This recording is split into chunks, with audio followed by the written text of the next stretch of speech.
code. Okay, what you guys got for me?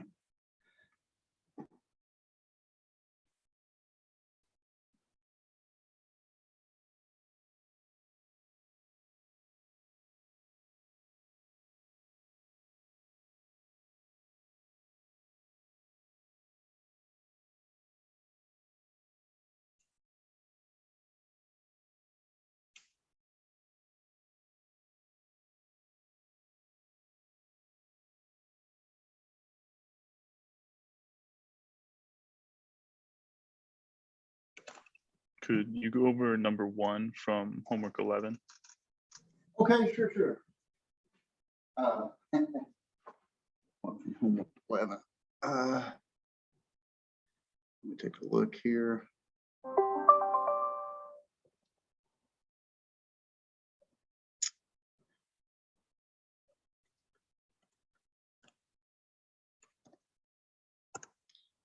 Okay, this is a good place to go.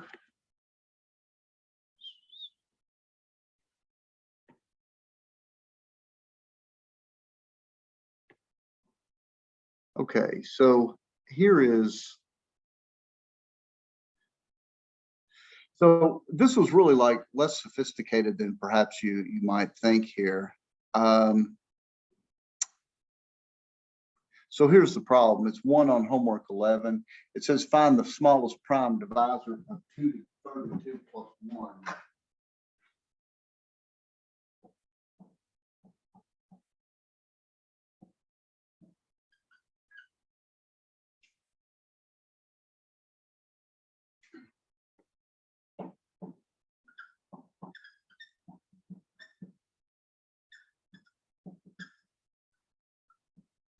At the end of the day, you're just going to have to do some checking, right? But here was kind of the thing. So suppose P is a prime factor of 2 to the 32 plus 1. So that means 2 to the 32 plus 1, 0.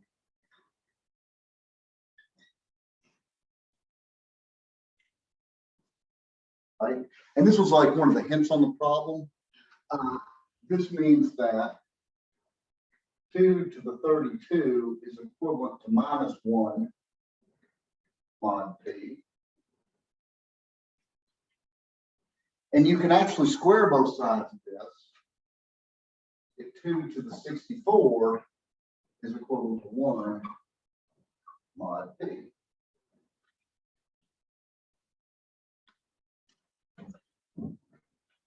Everybody okay with that so far? Where did you get the 2 to the 64 part from? By taking this and squaring it.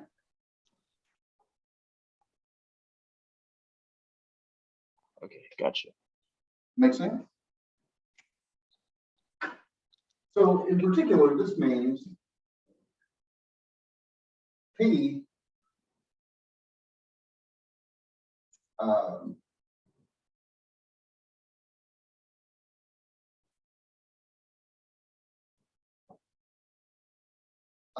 well, actually, let me think about this another way. Or let me.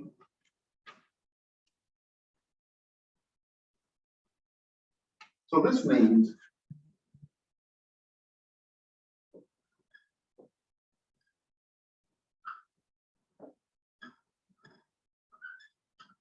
so mod P, the order of 2.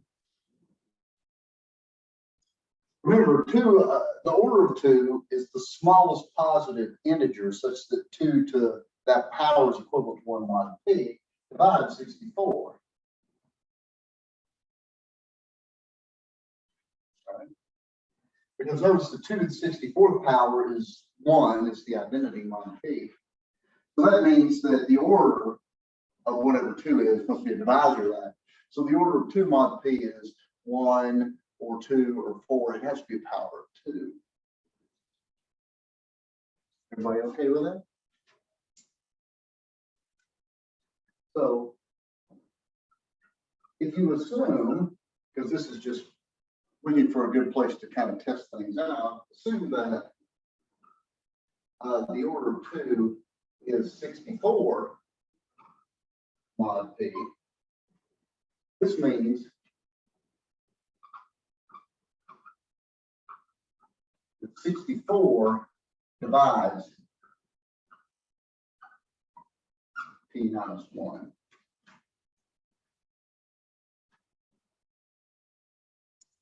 Right?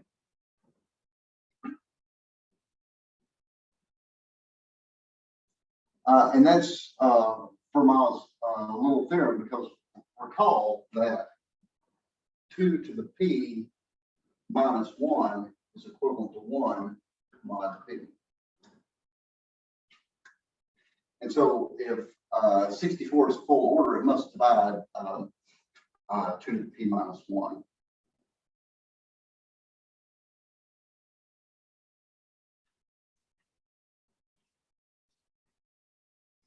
And so this suggests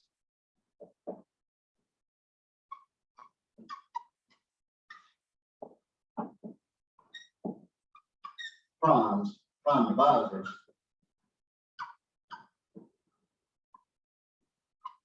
of form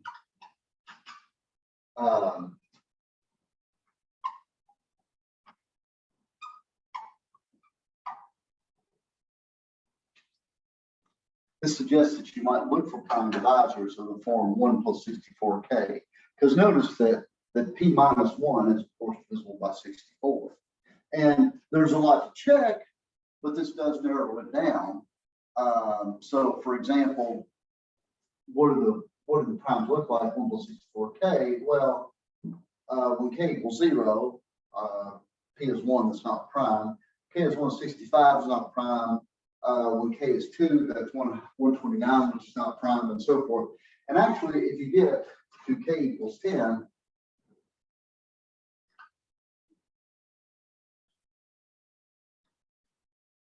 and this is in fact the smallest prime divisor. So the whole illustration of this is sometimes you can use these kind of little modular tricks to make your search a little bit easier. But at the end of the day, you had to divide 64 into that thing, 641 into that thing, and make sure that it divides it. Okay. Any questions?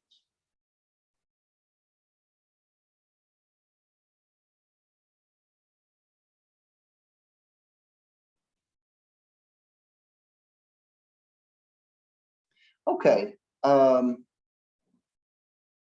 Luke, I think you answered that question. Is that, or is that what you're looking for? Yeah, that's good. Thank you. Okay. Others?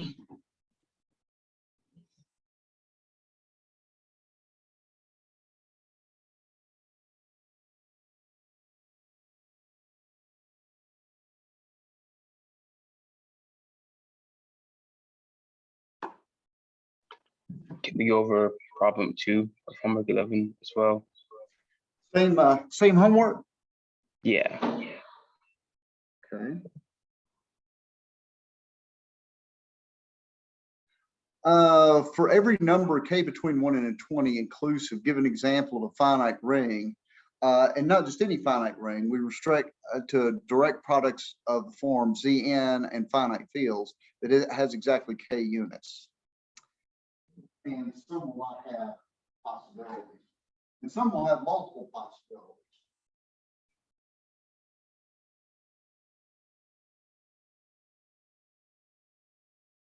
Okay. Maybe you all can help me here. 1, 2, 3, 4, 5, 6, 7, 8, 9, 10, 11, 12, 13, 14, 15, 16, 17, 18, 19, 20. Okay, so number in appropriate range.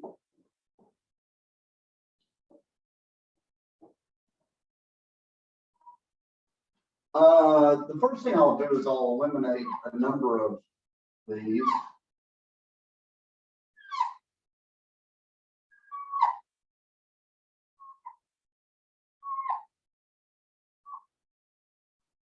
So as I pointed out, not all of these are possible. So note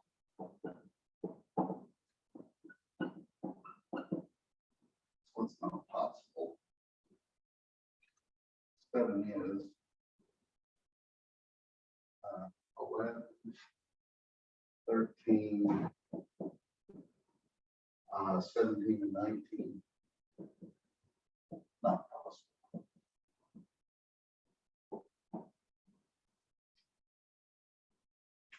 Okay, let me make an argument that is probably stronger than what I expected from you on this. Why are these not possible? By the way, do you know what these have in common? What do these numbers have in common? They're all prime. They're all prime, and that's going to be part of my argument. Yeah.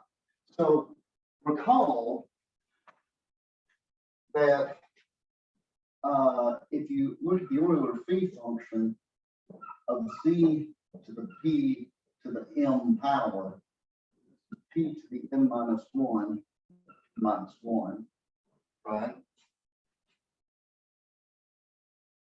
And the Euler phi function of z to the p m, z to the q n, if p and q are two different primes, is p to the n minus 1, p minus 1, q to the n minus 1, q minus 1.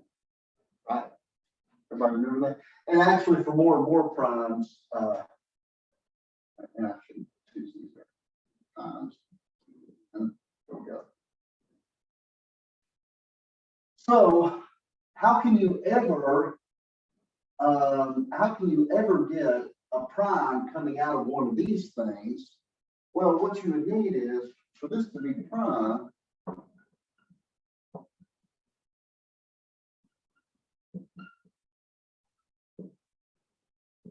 you need p to the n minus 1, p minus 1, q. Right? So how could this times this ever be a prime? Well, the first thing you would need is, how can this be prime? Well, number one, you could have p equal to 2. If p equals 2, then that's a 1, right? And this would be now p to the n minus 1. So for this to be prime, you would need m to be 2. And q, right? So this would be 2 to the square power. The Euler phi function would be 2 times 1, which is 2, right? Or 2 if p is bigger than 2, then not prime. And here's why. Because if p is bigger than 2, then it's odd, which means that's got an even factor, and that's got the factor of p in it. And so, well, if p is, I take that back. If p is greater than 2, then p minus 1 must be prime, which implies that p must be 3 and m equals 1. So again,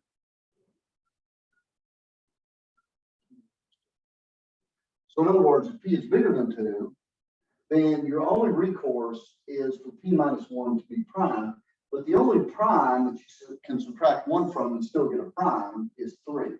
And once you've chosen p to be 3, you can't have that extra factor of 3 here. That means n must be 1. Right?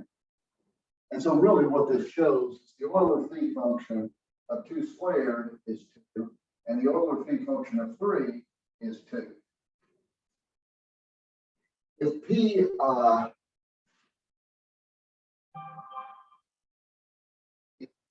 is bigger than 3, then p minus 1 is not prime.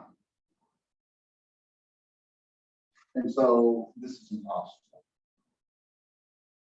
Everybody with me so far?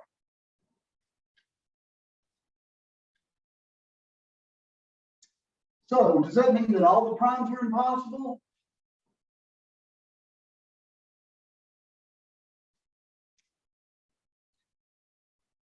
Well, let's go through it. Can somebody give me a ring that has only 1 unit? A finite ring.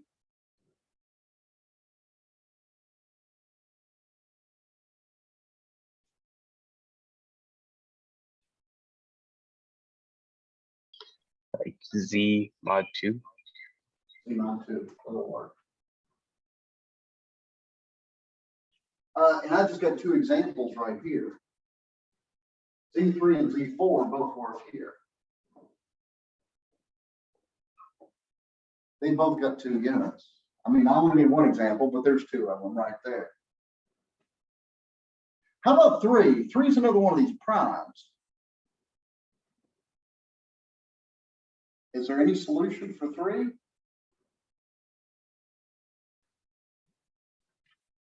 Not this way there isn't. You can't do it with a direct product of ZNs, but you can do it with a finite field. Remember, there is a field of order n for all primes, p and all n greater than or equal to 1. And the unit of fp to the n, the number of units is p to the n minus 1. Because if it's a finite field with p to the n elements, the only thing that's not a unit is 0. So it's got p to the n minus 1 units. So 3, notice 3, if you add 1 to it, it's a power of a prime. And so that means the field of 4 elements will work. Everybody okay with that? Wait, sorry. Why is it that that works then? Sorry, that's a vague question. The field of 4 elements has 4 elements. One of them is 0, and that leaves 3 units. So in other words, if you have some number that is a power of a prime minus 1, so if you have a number and you can add 1 to it, if it's a prime power, then you can do it, right? So for example, if you add 1 to 4, that's a prime power, it's 5. And this is Z5, or this is also the same thing as the field of 5 elements. 1 and 5 is not a prime power. 1 and 6 is. Field of 7 elements. 1 and 7, oh, see, 7's a prime, which is problematic for us over here. The 7 plus 1 is a power of a prime. Field of 8 elements works here. Wait, so the finite integer groups, I'm sorry, so those are fields as well. So what would be the difference between this field that you're putting in here from, I'm sorry, maybe that's a stupid question, but Everything that I have listed so far is a field except for Yeah. Z4. Z4 is not a field. Here's another one for it. This one's not a field, Z8. There's a difference between the field of order 8 and Z8. Z8's got exactly 4 units, right? It's 1, 3, 5, 7, right? So there's something else that has 4 units.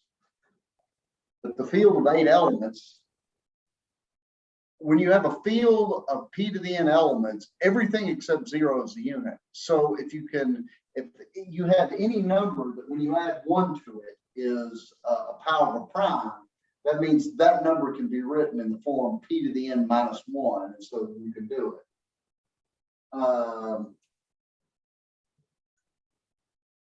For example, here's 8, right? There's quite several ways to do this. But 8, for example,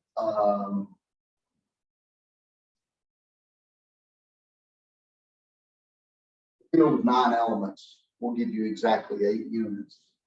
So will Z16, right? So will Z5 cross Z3, which is the same thing as Z15, right? So you've got a variety here, right? I think I did that right. 4 times 2 is, yeah, that's right. So there's at least 3 for A, and I might be able to come up with more if pressed. Wait, why can't we do Z5 cross Z3 again? How many units does Z5 have?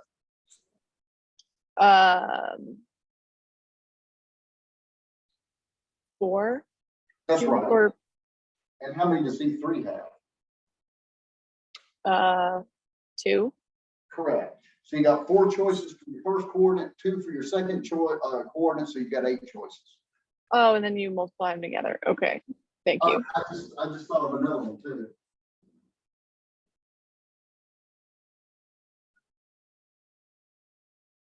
Z3 cross Z3 cross Z3. All right. 2 choices in the first coordinate, 2 choices in the second, 2 choices in the third, and so you've got 8 choices. Lots of ways to make 8. So is it as long as you can, as long as the units of multiple fields like multiply to the number, you can create that, like create What's that that? field? What's it So now? like,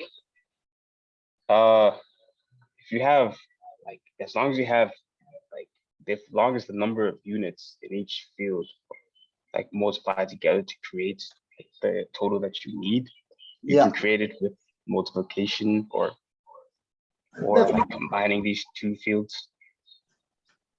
That's right.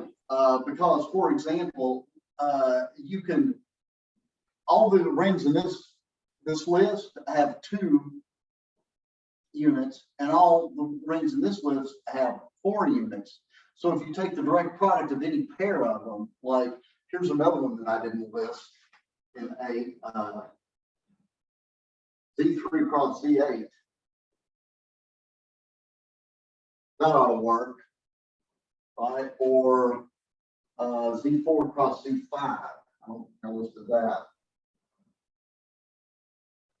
2 units and 4 units is 8 units. Yep.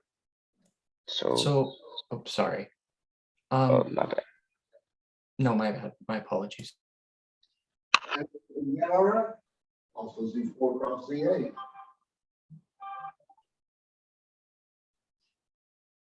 There's a lot of ways to make 8 units, looks like.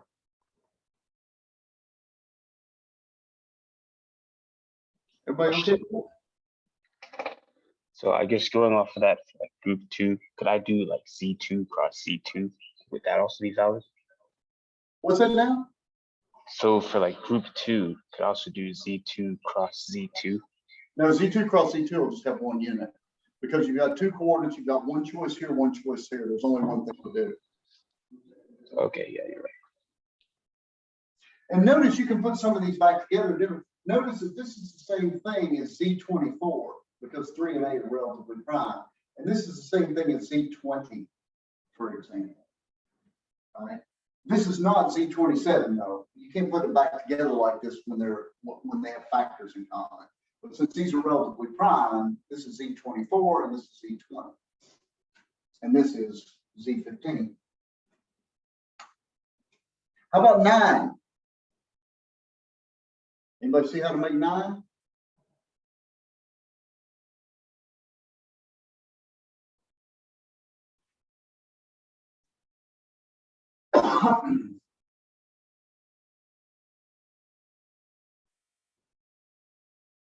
Could you do F4 cross F4? There you go. field of 4 elements, cross field of 4 elements. 3 units in the first coordinate, 3 units in the second coordinate, you got 9. Excuse me, sir. Hmm? With the finite fields, are you saying when you use that notation that there exists some field F, but not necessarily specifying what the contents of that field are? Oh, I'll show you the contents in a moment. Yes, absolutely. Okay. Wait, I'm sorry. I think I got confused there. So are you saying that it does? So I know, like, maybe this is my fault for being a bit lost in the polynomials, but so like when you say F4, does it explicitly define a specific field, like when you're talking about like a ring of integers? Is it like specifically defining some field F4, or is it like a family of fields? Actually, there's many ways to write the field of 4 elements, but they're all the same. They're all isomorphic. Okay, that makes more sense. So they're all, okay, they're equivalent to each other, but they may contain different elements. Right. You can write them different ways, but they're all the same thing essentially. Okay, I get it now. Thank you. 5, not possible.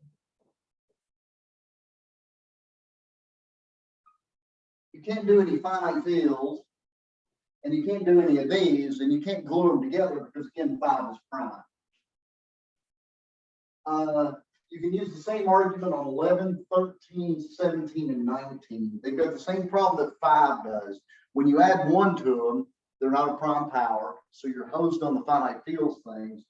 You're also screwed on this one because they're too big, right? Remember, we ran out of real estate down at the prime 3 on this one. And since they're primes, you can't hope to multiply things together like a Z3, Z3, Z3 and do it because it's prime. So you can't do this one, this one, this one, or this one. Because, yeah, your only hope there was finite fields, but when you add 1 to them, none of these are prime powers when you add 1. But you should be able to do everything else. What about 10, right? I mean, the first thing that jumps into my mind with 10 is 5 times 2, but 5 is not possible. Anybody think of one that covers me for 10? C11? Good, that'll work. That's right, because lucky me, when I add 1 to it, it's a prime power, so do that. How about 12? 12's got lots of options. I can go bananas on 12. The easiest thing that jumps into mind again is Z13, but I can go F4 times Z5, F4 times Z8. I could go Z4 times Z7, Z3 times Z7. You know, I have lots of options for 12. How about 14? Well, if I've already got stuff and it factors, then I can do it. So, for example, the field of 8 elements cross Z3. That'll work. 15. Okay, well, that tries to bring up an, oh, but what happens when I add 1 to 15? It's a power of 2. There you go. The field of 16 elements should have 15 units. 16, when I add 1 to it, is a prime. 18, when I add 1 to it, is a prime, convenient. And 20's got a boatload of options, right? Z11 cross Z3, for example. But there's lots and lots of options.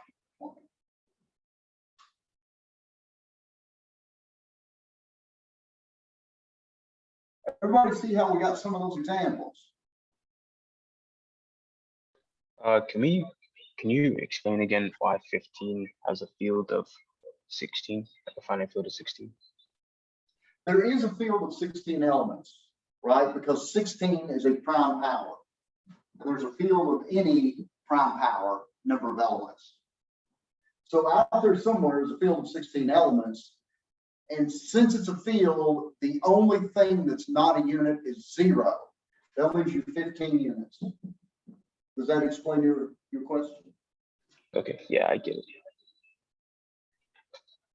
And does anybody remember? Does anybody remember where these fields of PPN elements come from?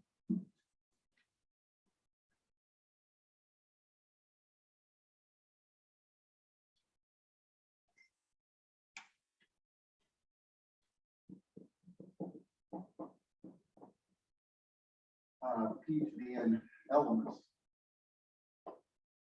is merely all PPN roots of x to the p to the n minus x.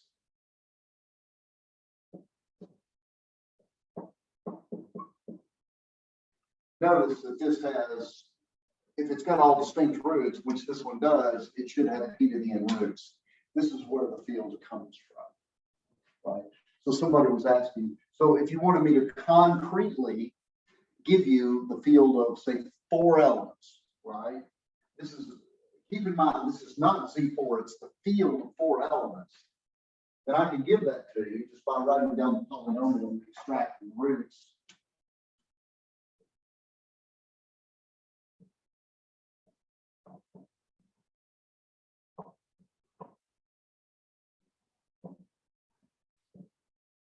So I'm looking for the roots of x to the 4 minus x. So let's factor this. Well, let me go a little bit slower here. This is x times x cubed minus 1. Right? And I know that there's a factor of x minus 1 here, so this is x times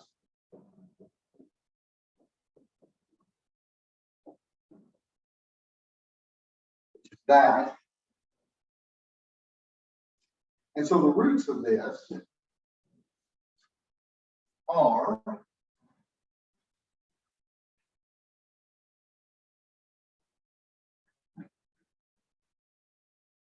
well, I've got 2 ones that are a little bit more obvious, maybe.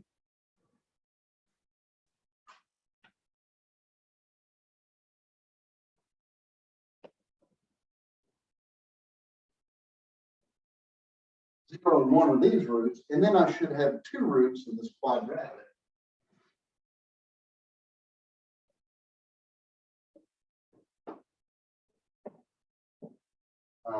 X squared plus x plus 1. Now, let me call one of them omega.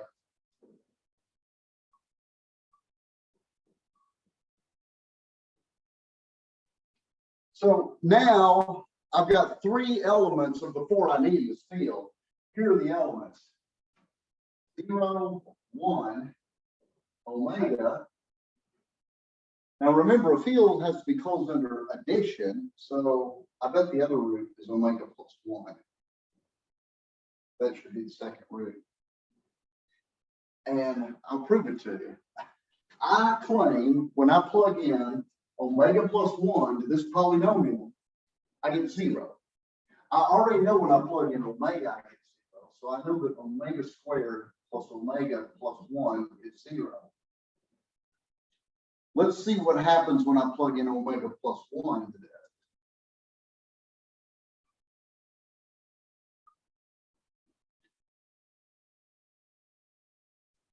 So I just took my polynomial x squared plus x plus 1. I plug in omega plus 1 everywhere I see an x, and since I made this bold claim, I'm now praying and I get 0. So let's see what happens. Omega squared plus 2 omega plus 1 plus omega plus 1 plus 1.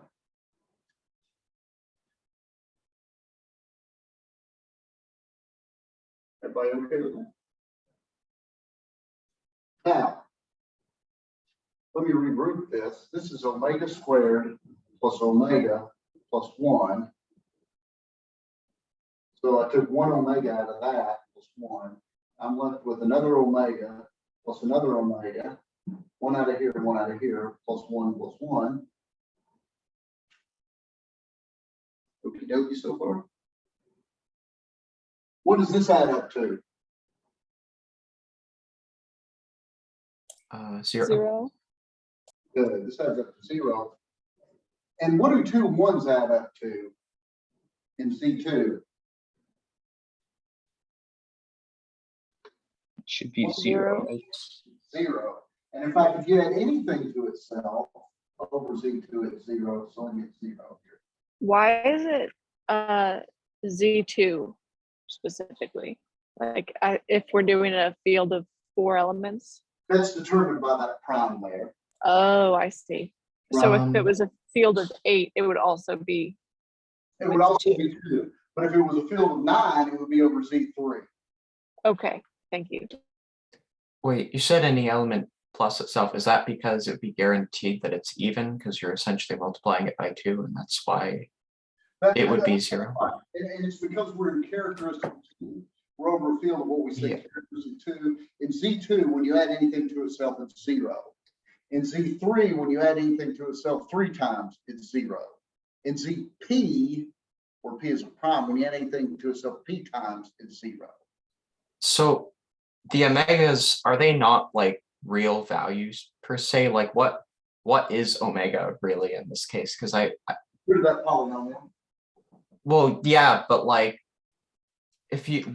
I guess if you're trying to like apply this field to something, like what does omega, like I get that it's a root of the polynomial, but like you have 2 real values, 0 and 1 as roots, and then you have omega and omega plus 1. But like what does that represent per se? What does the 0 represent? What does the 1 represent? It's all abstraction, right? I mean, it's just that the 0 and the 1 are something that you're familiar with. It's the same thing about when you learn about imaginary numbers, when you first do complex analysis, right? Your prejudices are formed so much with spending like years of grade school and high school working with the real numbers. It's hard to conceive that there could be a number that squares to 1, or I'm sorry, squares to -1, right? But there certainly is. It's just not a real number, right? And it's the same principle here. I mean, I can give you the abstract mathematical construction, and just for the sake of preciseness, I will tell you what it is. To build the field of 4 elements, you take Z2, you look at its polynomials, and you mod out by, and we've used this terminology in here, the ideal generated by this irreducible polynomial x squared plus x plus 1. And in this quotient ring, we talk about quotient rings, what happens is the image of x here is what I'm calling omega, and it's a root of this polynomial because this thing turns to 0 in its quotient structure, right? Now, that's all very abstract, and it's not very, you can consider it as a symbol, but it's as real as 0, 1, and the square root of -1. And in fact, to tell you the truth, the square root of -1, the square root of 2, I understand that because those are algebraic constructions. I can build them like this. When you start talking about pi and e, that's a little bit more flaky. The transcendental properties of the real numbers are, in a certain sense, I think on a little bit shakier ground than this algebraic construction. But this is just, you can just think of this, if it helps you computationally, to think of this as a symbol. Omega is just something out there that's the root of this polynomial. So it's a value, but it only exists in the context of that ring, so to speak. Like it is a valid value, but it's not like how we would perceive an integer or something. It has its own. No. Yeah. But then again, neither is 0 and 1. Yeah. Okay, I get now. That makes more sense. Right, because for example, 1 plus 1 is 0 in this particular Yeah. case. But of course, if you're an electrical engineer or computer scientist fan, you've seen many cases where 1 plus 1 should be 0, right? Yeah. Okay, that makes more sense. But with omega plus 1, Mhm. how, like I know that it ended up working out from the final when you had it written out, when you plugged it in, but how did you actually come to that in the first place? That was going to be the other root? Yes, the omega plus 1. Question. Here's the reason I knew it was going to be the other root. Fields are closed under addition and multiplication, right? I mean, they're basically It's from linear algebra. They're like the reals. They're places where we can add, subtract, multiply, and divide, as long as we don't divide by 0. So here's what I had. I had 0, 1, and omega, right? Yeah. Think about adding omega to the other things. Omega plus 0 doesn't do anything.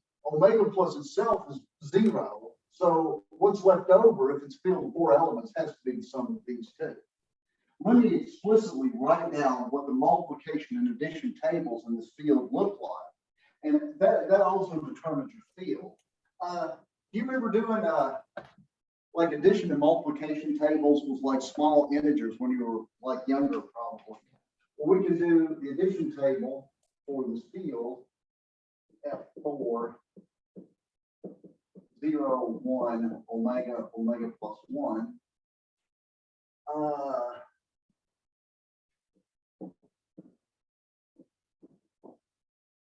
0, 1, omega, omega plus 1.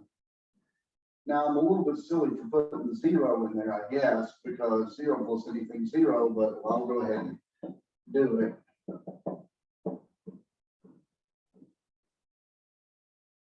Now, 1 plus 1 is 0. In fact, as you go down the diagonal here, omega plus omega is 0, and omega plus 1, omega plus 1 is 0, because this is characteristic 2. Add anything to itself and get 0. So the reason that, sorry, the reason that you know that omega plus 1 will be a unique value is because otherwise it would have to be equal to one of the other 2 entries in the set. Right. And then that would also go back to the original polynomial. That would mean that one of those is the root of the other part, which wouldn't make sense. Okay.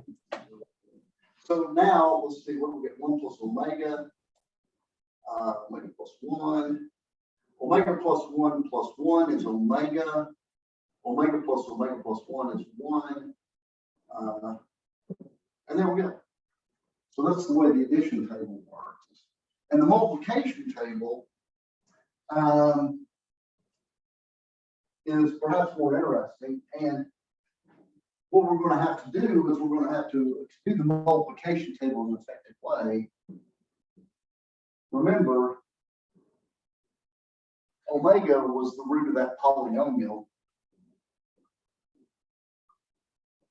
So that's equivalent to this, and this is going to help us out when you square omega. So another omega plus 1 is also omega times omega.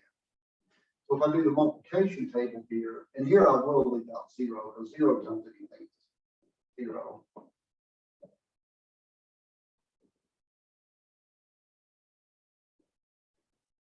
One times anything leaves it alone. Omega times omega is omega squared, which is omega plus 1 by that table here. This is going to be, what belongs here is omega squared plus omega, which again, using this is just 1.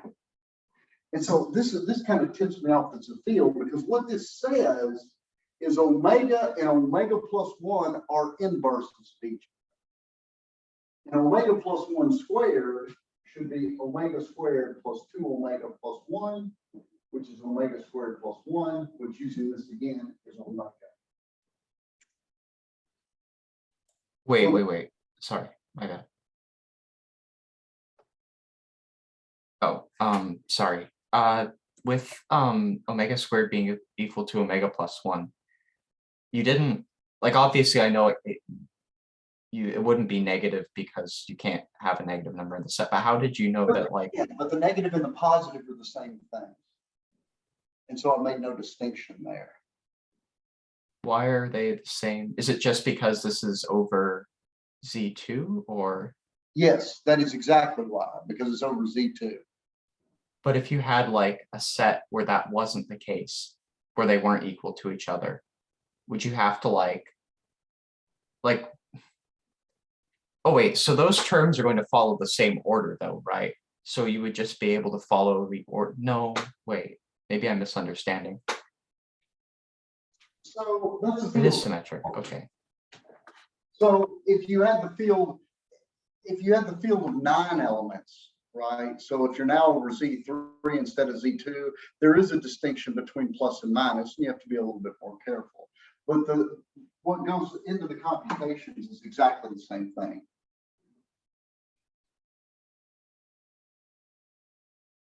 So for example, the field of 9 elements.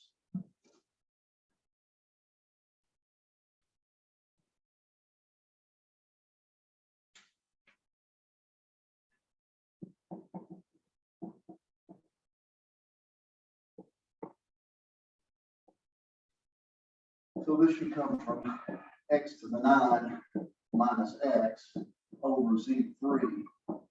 So now it's a little bit different because Z3, there is the plus and minus aren't the same thing, but it's essentially the same kind of thing. See, this is x times x to the 8 minus 1. And this is x times x minus 1 times whatever's left over here, which should be x is 7 plus x is 6, 5, 4. Oh, actually, I forgot there's another linear factor.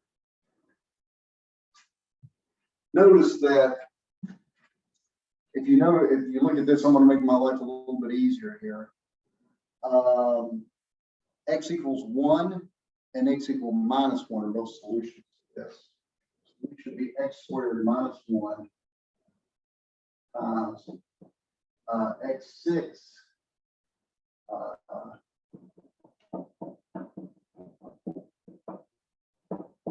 that's right. 8, 9, yeah. And so this is x minus 1, x plus 1. And then this 6th degree polynomial, let's see. I know this should be quadratic over. Yeah, so this should be like the 3 irreducible quadratics. So it's probably actually let me get the smallest quadratic and I'll break it down. Over Z3.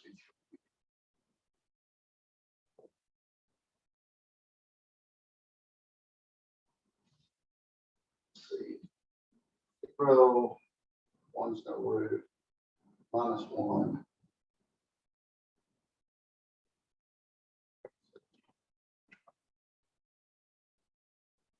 More, 1 to more, minus 1, 1. Yeah. So this should be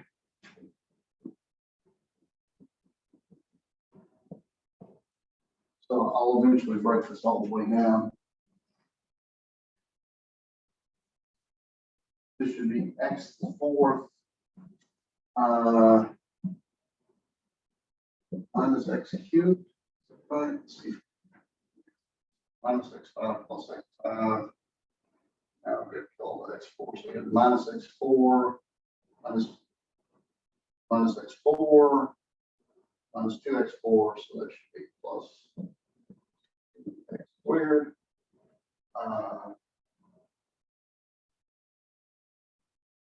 Let's see what I'm going for now.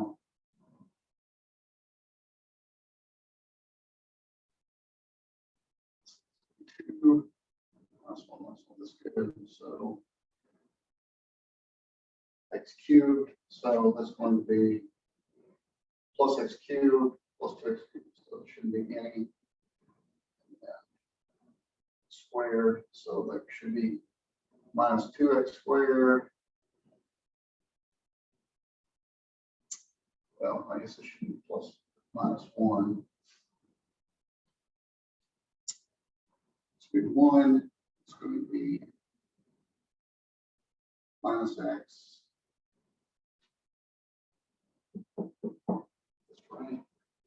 1. It's going to be minus x minus x. 1 plus x minus x. X squared term. Minus 2, minus 3, minus 4, which is, I'm off. All right, give me a second, I'll divide this. 6, 4, x squared, 1, this is x4. It's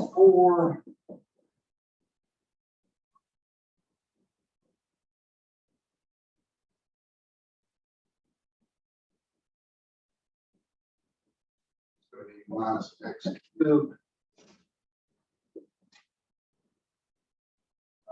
Minus 4 minus plus x3. Right, so that's 0, 0 minus x cubed plus x squared plus 1. That's going to be minus x cubed minus x squared plus x. Right, so that's going to be x squared minus x plus 1. So that's the same thing as minus x squared. So it's going to go with minus 1 times x4 minus x3 minus x minus 1. And now by another different irreducible force. How about plus 1 minus 1? Yeah, that works. That works first.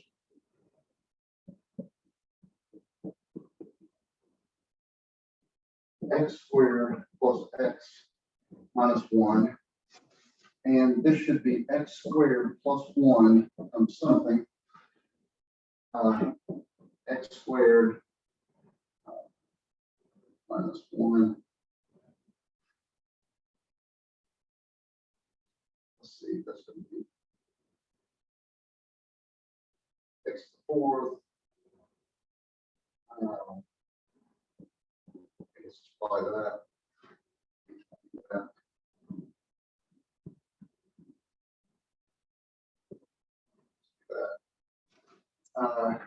X to the 4th minus x cubed.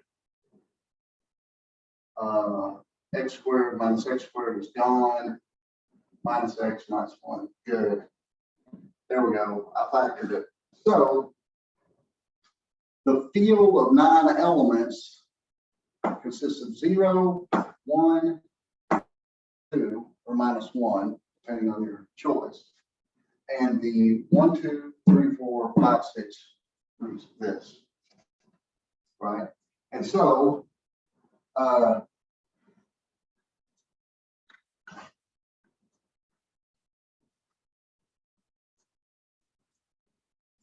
let me write. Pick one of these. It doesn't matter which one you pick. I'll pick this one because it seems like the easiest one. Pick it, let omega be a root of that.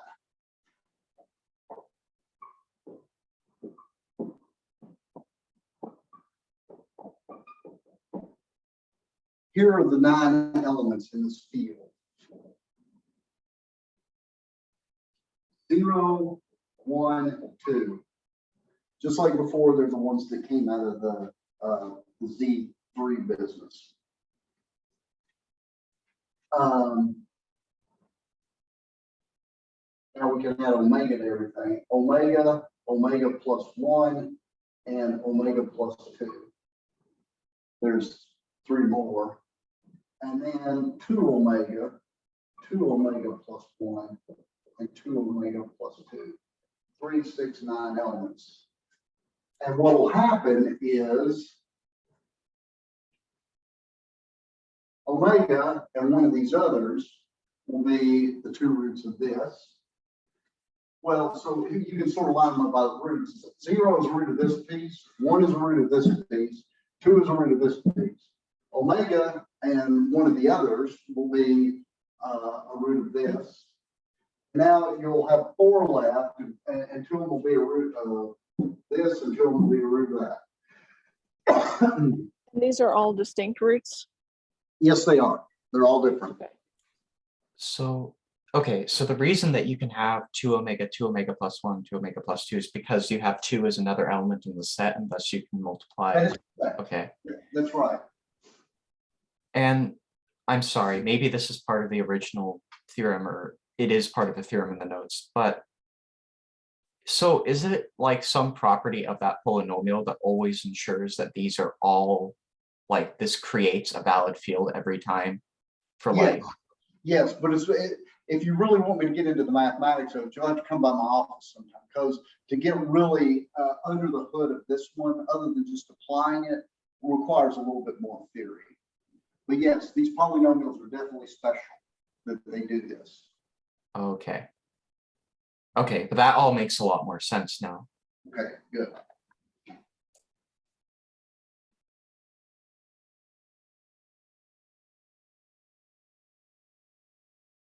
Okay, other questions? Do you anticipate a question like that showing up on the final? I mean, might I ask you something about finite fields? If it did, I'd hold your hand a lot, you know, if you know what I mean. Okay. There'd be kind of a computation. I'm not going to expect you to, no, I'm not going to say factor, you know, x to the 16 minus x. I mean, remember, here's a kind of a good rule of thumb, which I probably shouldn't spread around to a bunch of people about to take files, but remember, I've got to grade this crap, right? So, you know, True. I don't want to be dealing with that. Okay, thank you. Yeah, can you do a proof about like homomorphism, like just like something like that? So, Or just like any types of proofs that might be on the test or like similar ones? well, I might ask you something. Anything on the final, basically. Yeah, If just you like could any of the show us questions ones. that you're gonna put on there, you can just do them now. So, how about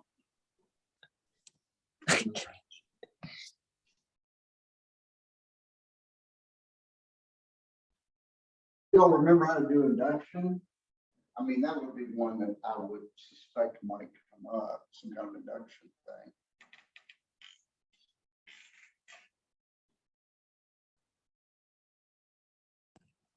Wait, can you do this one from, it was phi of x, like the inverse of phi of x equals phi of like the inverse of x. Like the inverse on the first one was on like the outside of the parentheses. And then the inverse on the second one was on the inside. Was that one of our old test questions? Yeah, I think so, on exam 2. Yeah. Phi from G to H, a homomorphism. Show that phi x inverse equals phi of x inverse for all x and G. Yeah, that's right. Something like that. Okay, so how are we going to do that? Any ideas?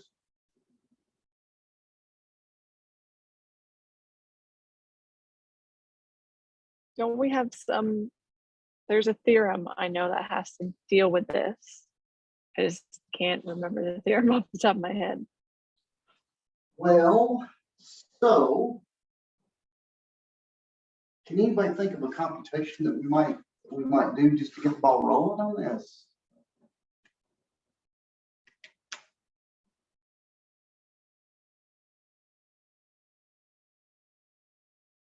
Let me ask you this. Let me just give you a seed here. Does it have something to do with the identities? Oh, okay. Let me just start there. What happens when you multiply those two? They're inverses of each other, so it takes you back to the identity, I think. Yeah, but how do you know that? I mean, you don't know that that thing on the right is the inverse of the other one. The only thing you know is that phi is, you know that x and x inverse are inverses of each other, but the problem is it's stuck in parentheses, right? So what is it about phi that might help me move forward with this? Since phi is a homomorphism. Okay. This is equal to, there's your homomorphism property, right? How do we know that it's, oh, because you can multiply the things inside of the parentheses because it's a homomorphism. That's right, homomorphisms, that's right, they respect the operation. Now, what's this thing inside the parentheses now? Well, those are inverses of each other. Right, so that's the identity of G. And I don't know much, but what do homomorphisms take the identity to? Is it the identity element of the other set?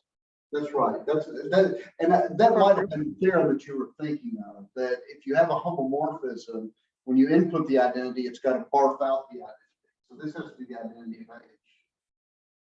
Correct?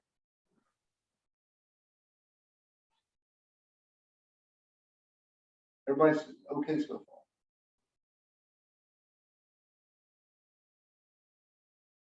So notice this means that phi of x inverse is the identity of H.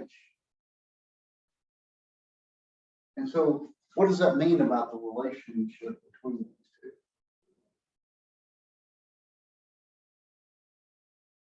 They must be inverses of each other in H. That's right. So phi x inverse is the inverse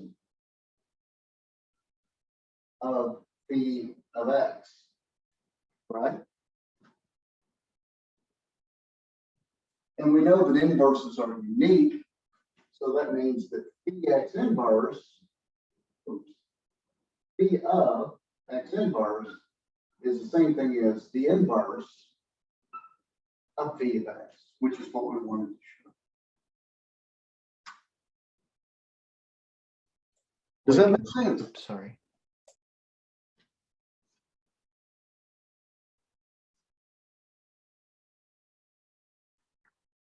That okay? Everybody see that? Pardon, sir. Quick question about homomorphisms.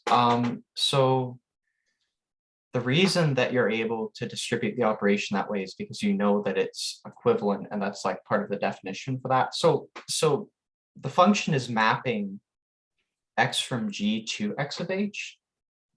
Or am I misunderstanding something fundamental there?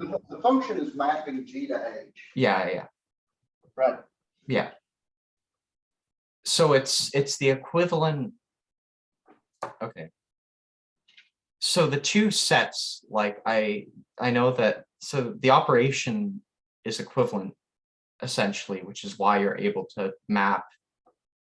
Okay, I'm sorry. And maybe I'll try to think of my question a bit more clearly first.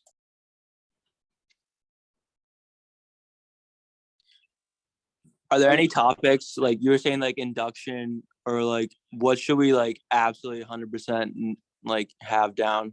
Can you just like list off topics that we should really study that will be on the exam? Well, I mean, make sure that you pick the low hanging fruit. Make sure that you understand the definitions, can state the name theorems. By name theorems, I mean if I've got like a name attached to it, like a Wilson's theorem or something else, I might say, what's Wilson's theorem, or what's Fermat's little theorem, or something like that.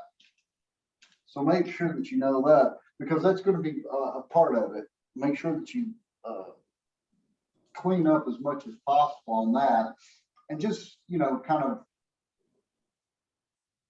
make sure that you attempt everything. I am not going to ask you to solve the Rubik's Cube. I'm not going to ask you to memorize moves on the Rubik's Cube.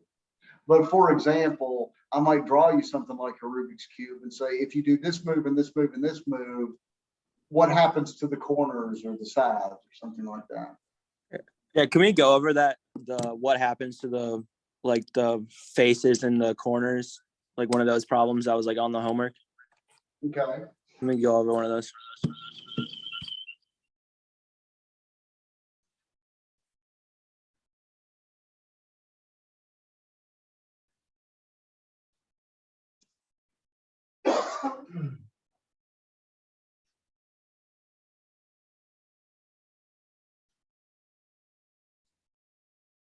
Okay, so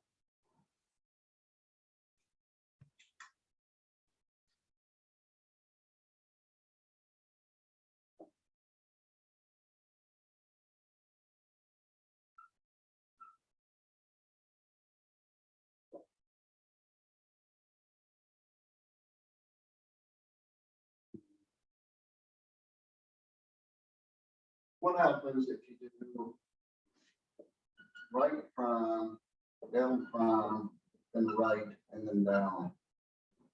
The corners and the sides.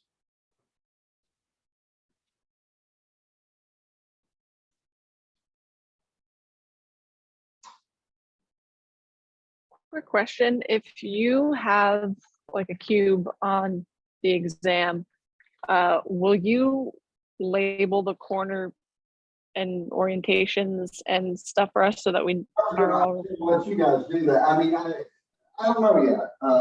It depends on what okay? I might give you a map. I'm going to change this. Let's do right prime, up prime, right up. That way we can see everything. No. Let's forget the up. Let's do front because that's more familiar. Okay, so I was going to leave this open-ended for exactly that reason. All right, so let's just label the only things I care about. I only care what's on the right side on the front. So let's do this: A, B, C, E, E, F. Let's see, that counts. That's on my front and on my right. At least the corner blocks. And how about 1, 2, 3, 4, 5, 6, 7. That's really all I need to label just to express that measure. Agreed?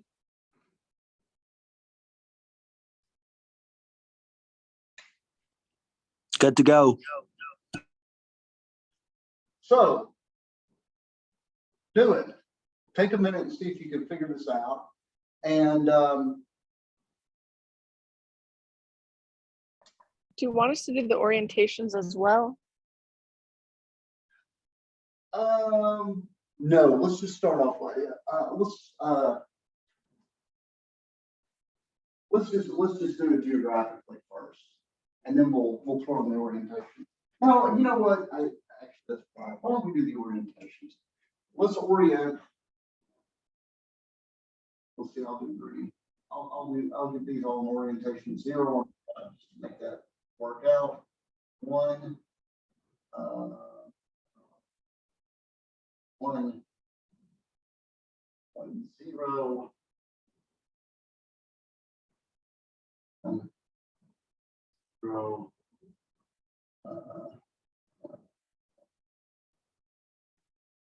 I think I've oriented everything.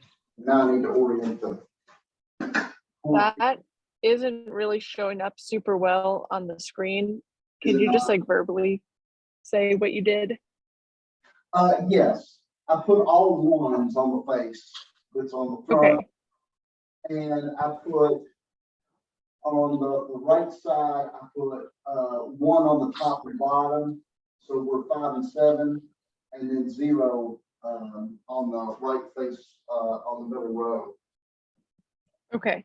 Thank And you. I'll try to make the green one show up. Let's see if I can find a good green one.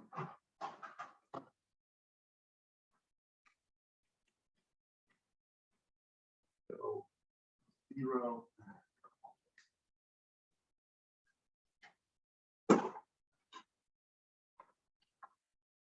Greens is going to be a good one. 0, 1, 2, 1, 2, 1, 2, 0, 1, 2. So I'm putting zeros on the bottom again. In the top. 1 and 2 on the back side. Okay.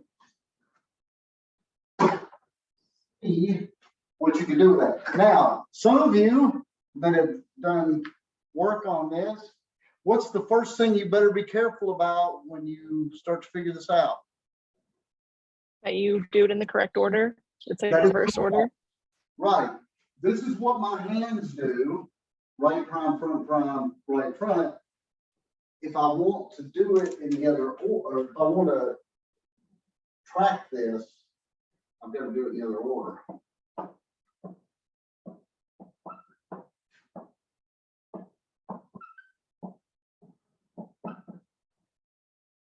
Et cetera.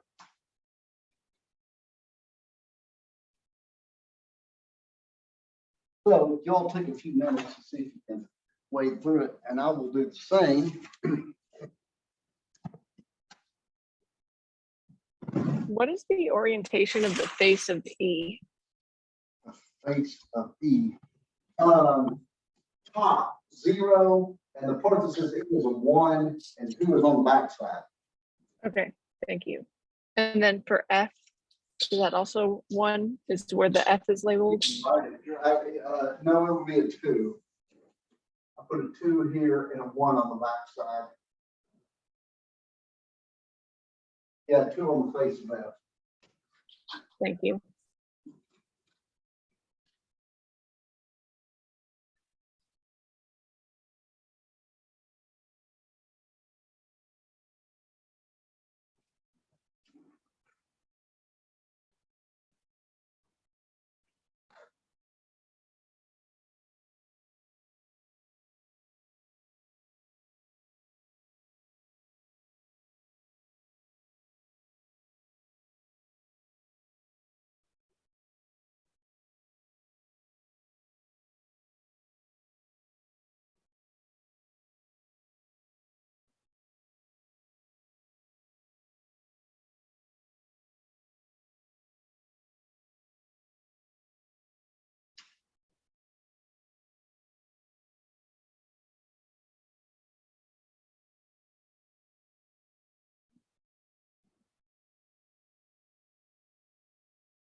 I have a quick question.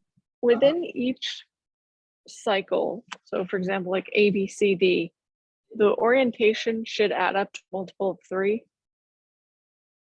No, the whole thing, when you're done, should come to an orientation of 3. Do you mean Okay. each of the original terms? Yes. Yes, in each of the original terms, that should add up to a multiple of 3. Okay.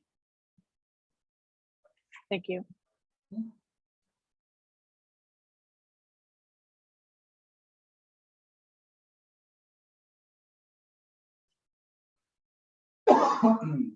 Yes.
You guys figure it What out? is the orientation on the face of D? Place D. Okay, here's D. Mhm. That's a 1. And then 2's on the side. You can't see him. 1, 0's below. Okay, So on the D block that's facing you, it's 1. so the Anybody? side that's I'm sorry, what was that? the side that's facing us for A, B, C, and D, are those all 1? D is 1, B is 1, A is 2, and C is 2. Okay, so because my orientations were being screwy. So to the left of A is 1 then? That's Like, correct. okay, that would probably explain some things. Thank you. Quick question, sir. Just kind of a general question. So no matter how we number the orientations, as long as each corner for the corner pieces, well, as long as it's unique for each set of. You'd be good to go as long as you orient, as long as you have a 0, 1, 2 going around a circle on every corner, you should be good to go. But you will get different answers than I get. So if you want to check your answers with what I got, you've got to use my orientation. Because So, sorry. on orientation, you will get the correct thing for your orientation, but it won't match my answer. So are the orientations isomorphic, or is it like not that dramatic? Is it just that there's an offset or something? Yes, in a certain sense, the spirit of what you say is true. It doesn't matter. It doesn't matter how you draw the picture, you're going to get the same outcome from the orientations. I try to do it in an organized fashion to make the orientations as easy as possible. And to get the same numerical answer that I get, if you want to check, you have to use my orientation. But anything that you use will be correct. And in fact, Emily, you asked the question earlier, would I draw the orientations on there? Maybe I would, just because I don't want to have to grade everybody's different stuff, right? Okay. But it doesn't matter how, you know, as long as like every side piece has a 0 and 1, and every corner piece has a 0, 1, 2, you should be good to go.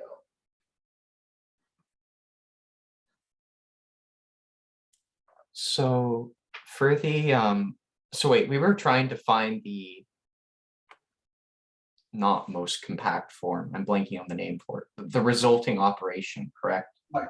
Yeah. So I going from right to left got G as its own, didn't change. A didn't change, and then I had C goes to D with the change of orientation of the 2.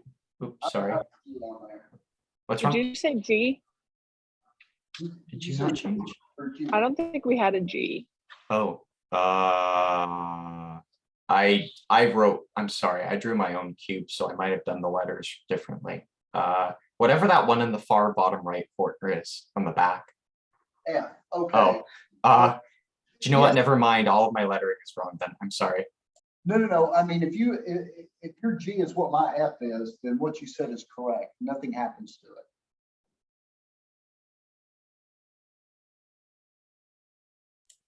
Okay, I don't know if any of the other ones match up though, because I can't really read the letters from here, so I'm not sure. I should draw it bigger. So wait, the one above F, is that E? E, yeah. Okay, so it's E, and then on the front, it's just A, B, C, D clockwise. Yes, correct. Oh, okay. In that case, then I got C goes to D, Mm-hmm. and B, I got a change of orientation of 2, but I'm not sure if I use the same. Okay. For C, Yes, C specifically. goes to orientation. Here, let me Yeah. I'll tell you what I got. And I actually, I'll show you on the cube too. And then I'll ask you why I did it this way, as a matter of fact. I got, well, so for the corners, I got this. A was completely unchanged.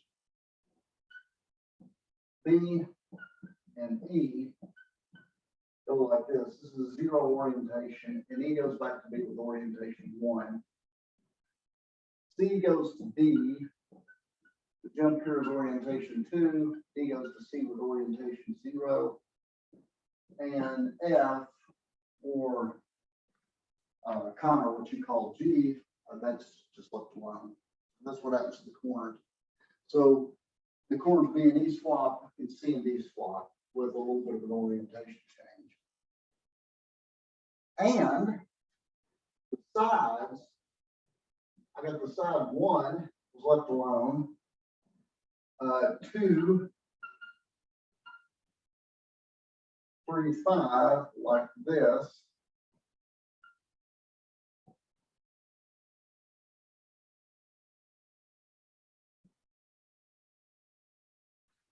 And 4, 6, 7.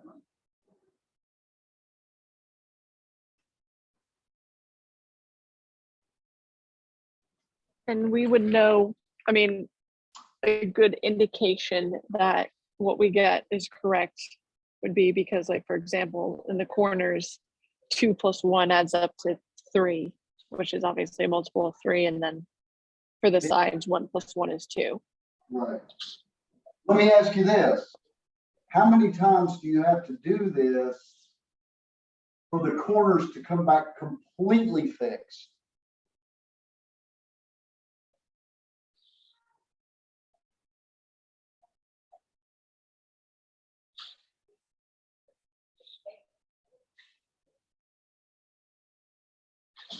Does it have something to do with the orders of the cycles?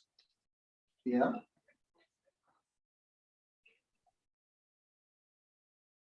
So wait, only the corners? Only the corners. Okay.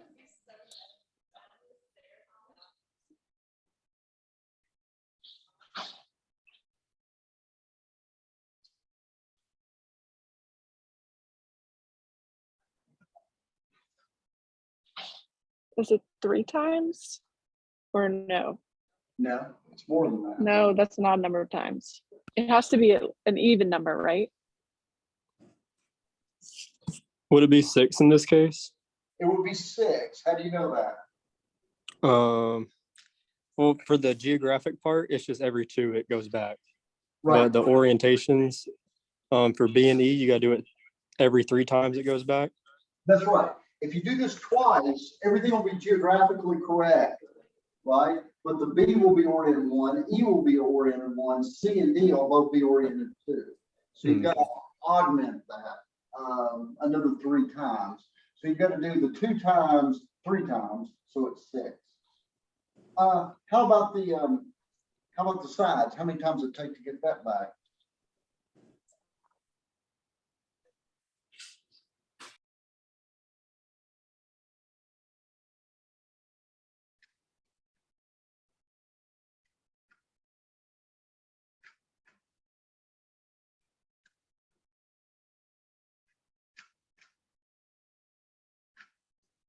Would it be 9 times? No. All right, I'm 0 for 2.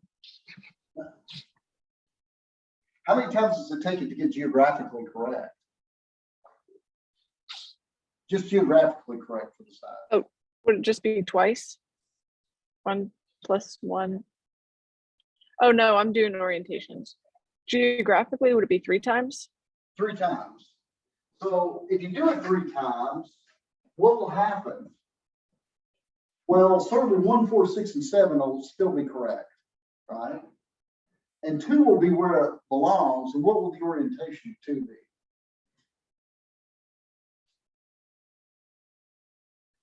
Zero? That is correct. What will the orientation of 3 be? 1? No, it will be 0. It would be 0. And same for 5, right? So actually, I'm going to do actually every 3 times the side's fixed. And you can see this. This isn't the same move, but this is isomorphic to the move. What I did was this.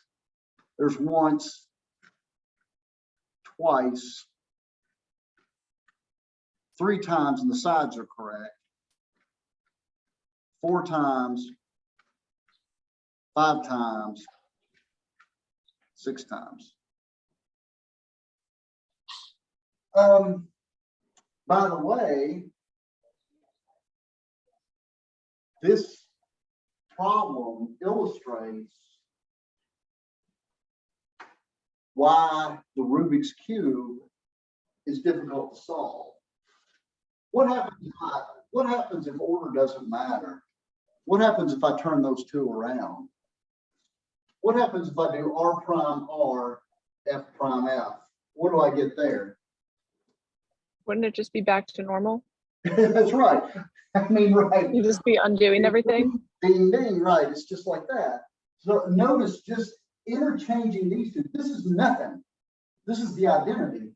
Just interchanging these two made a scramble. In fact, here's what it actually looks like, right? And you can see there's lots of stuff out of place. This is one of the reasons the cube is difficult to solve, because order matters a great deal. Now, may I ask a quick question? So if B and E for the corner pieces here were by themselves and with orientation 0, and it was just C and D that were swapping with change of 2, would it still have to be done 3 times? Well, so you're saying that this one's 0? Like B goes to itself and E goes to itself. So they have parentheses around B and then parentheses around E, and those are both 0. So let me, let me make sure that I did this right. A0.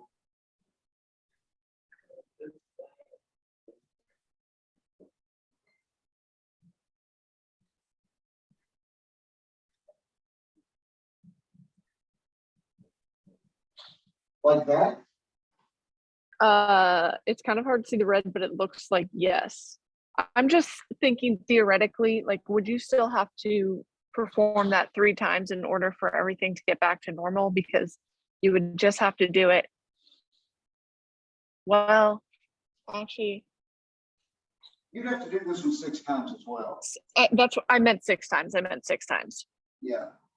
But this move by itself is an impossibility.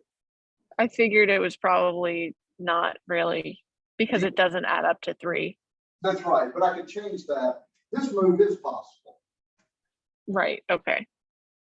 I was just trying to understand the orientations and the geographical location. So it has to be an even number since it's C and D are swapping, but then it also has to be a multiple of 3, 2. Right. Now, sometimes you got to be careful, because notice that the orientation worked itself out. It got untangled here, right? The sides, right? So you didn't have to worry about that. So you got to be a little careful and follow your orientations. Here, after 3, it's unoriented. But here, after you do 3, everything's all back to hunky-dory.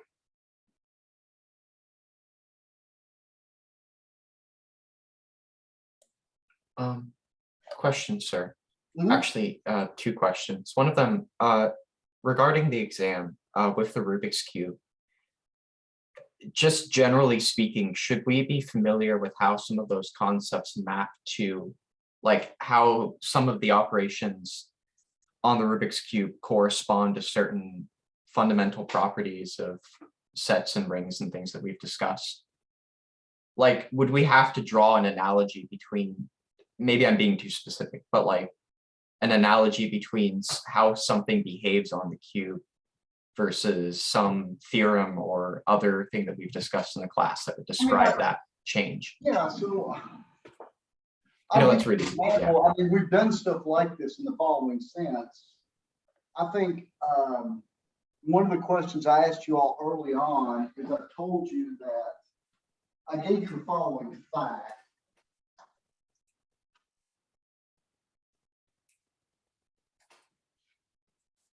So I might ask something, so I might ask some kind of connection like this.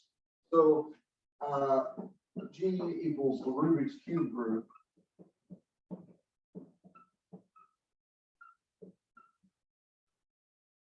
Um,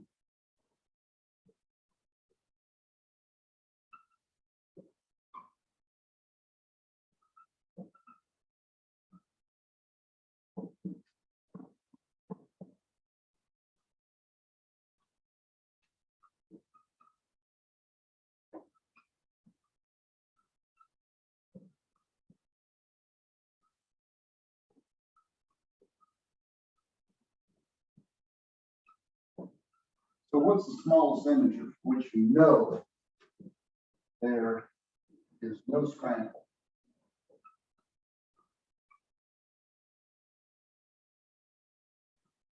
On the Rubik's Cube.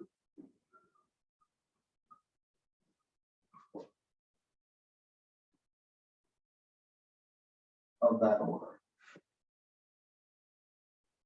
Right? So for example, the last example that we did, we looked at a scramble and we concluded that it took 6 iterations of the move to get the corners fixed, and it took 3 iterations of the sides. So the least common multiple of 6 and 3 is 6. So it took 6 moves to get it solved. And then I demonstrate what is the smallest number for which you know that there is no move on the cube for sure that has that order.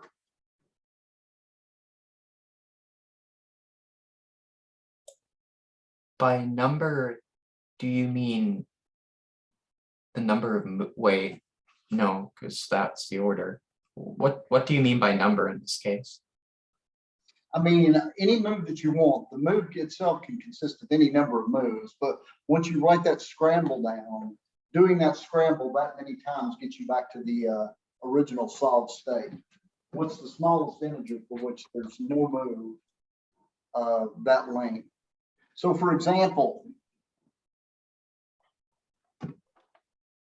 doing nothing gets you back there. So there's thing of order 1. That's a unit?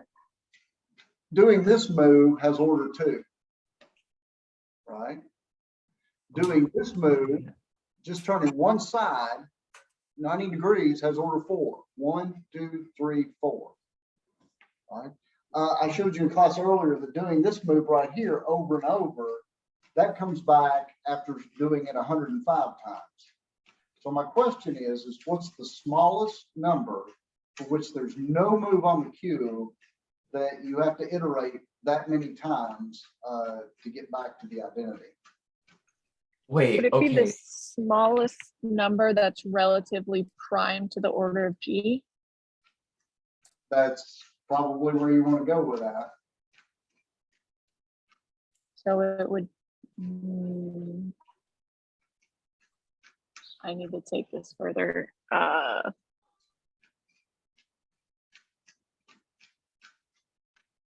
it can't be a power of 2 or 3 or 11 factorial or 8 factorial. Would it be like 13? There you go. Do you remember Cauchy's theorem that I gave you? If you have a prime number that divides the order of the group, then there's automatically an element of that order, right? And Lagrange's theorem says if you have an element of some order, it divides the order of the group. So what you know from the order of this group is 1 is a possibility, because 1 divides that, and I know that 2 certainly divides that, and I know that exists. 3 is a possibility, 4 is a possibility, 5 and 6, all the way up to 12, they're all possibilities. 13 is the smallest number for which there's no possibility. Wait, So you have to use both Cauchy's and Lagrange's theorem? Well, so what Lagrange's theorem tells me is 13 is off the table. It is impossible because 13 doesn't divide that. What Cauchy's theorem says is for every prime that divides that, there is an element of that order. So for example, you should be able to find a scramble of order 11 and of order 7 and of order 5 and 3 and so forth. So Lagrange's isn't as definite. It just says Lagrange is It that, can only divide if it is a multiple or if it is like a factor of it. But Cauchy says if a prime divides it, then there is like a group of that order. so let me ask you a question then. So this is more sort of cube theory. Is there a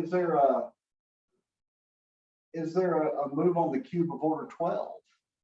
Right? Now, by Lagrange's theorem, that's a possibility, but it's not a guarantee.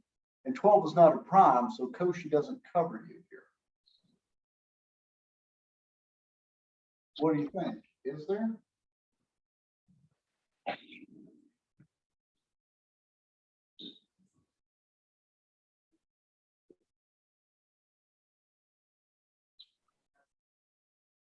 Can you break down like 12 into primes? If those primes divide, will Cauchy tell you? I'm sorry, run that by me again.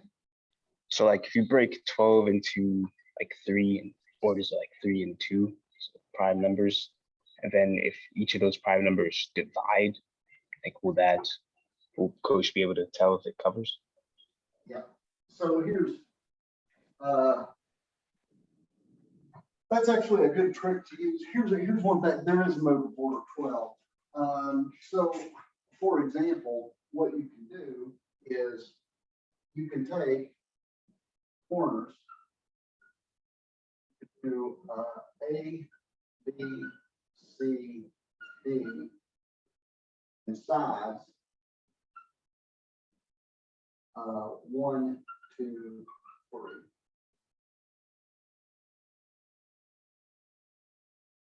Size.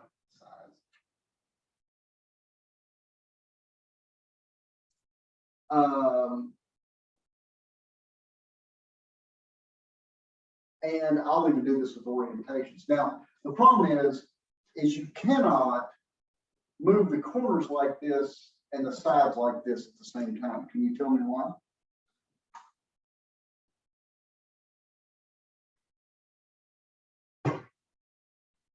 Does this have to do with the number of transpositions? That is exactly right. This is odd, and this is even. Notice if you could do this, then it takes 4 to get the corners back and 3 to get the sides back, and you have order 12, right? But the problem is I can't do this because this is an odd this is an odd permutation on the corners and even on the sides. But I can fix that. Anybody know how?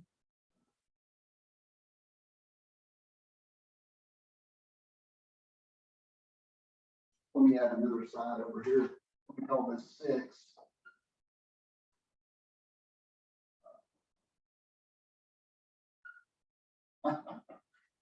Let's also swap 5 and 6. Notice that this is a product of 3 transpositions. This is even and this is odd, so this is odd. So this is a possibility. The orientation of this move here is big fat 0. And I set up the 5, 6 to be a 0 orientation too.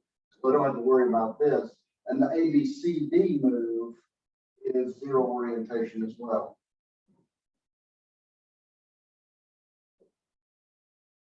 It takes 4 to get this fixed and there's no orientation change. It takes 6 to get this fixed and there's no orientation change. And the least common multiple of 4 and 6 is 12. So every 12, so there is a move that has order 12. So is that the kind of thing then? And I'm sorry for being like really specific to the exam, but is that the sort of thing that we should probably be able to work out from the cube then? Yeah, I mean, Okay. With something like this, I wouldn't just do this in a vacuum. It would be like a magical mystery tour problem where I gave you some hints along the way. Oh, okay. Here is a fun bit of trivia for you cube fans.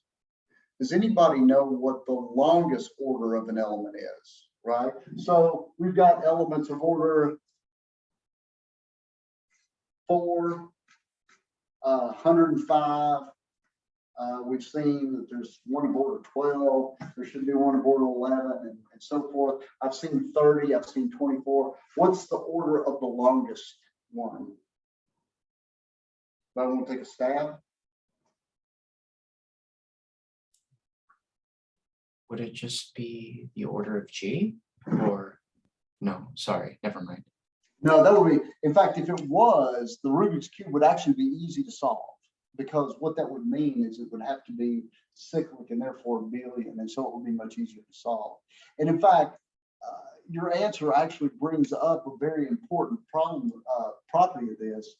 There are 4.3 times 10 to the 19th commutations on the cube, but the longest order element is much, much smaller than that, 1,260. Which is very, very economical compared to the size of that original one.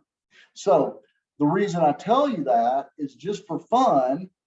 See if you can figure out in theory a move, just doing this kind of thing, that should take 1,260 iterations. And the first thing I would do is I would factor that and make sure that 1,260, this is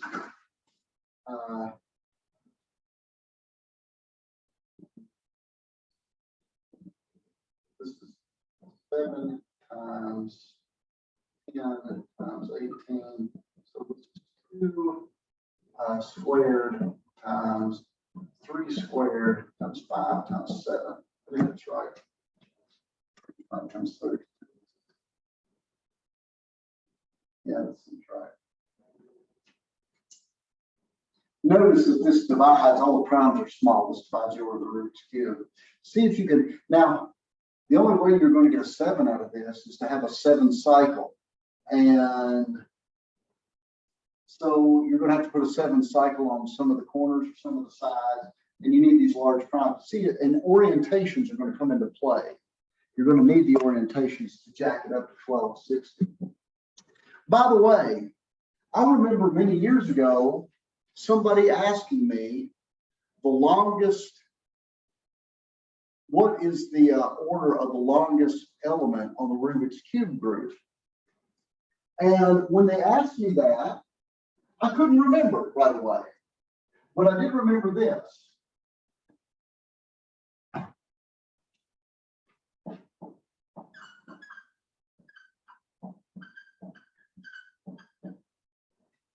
I was like, I remember that I figured this out at one point, and I said, somebody said, what's the order of the largest element on the Rubik's Cube? And I was like, I said to myself, I said, self, I remember it's either 1260 or 1290. I can't remember which.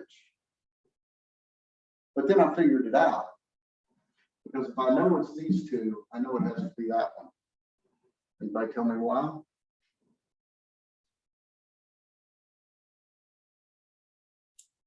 Does 1290 contain a factor that isn't in the original, in the order of G, or? Okay, good for you. That's, notice that 1290 is 10 times 3 times 43, right? 10 times 129. 43 is a prime. Oh, okay. That's too big.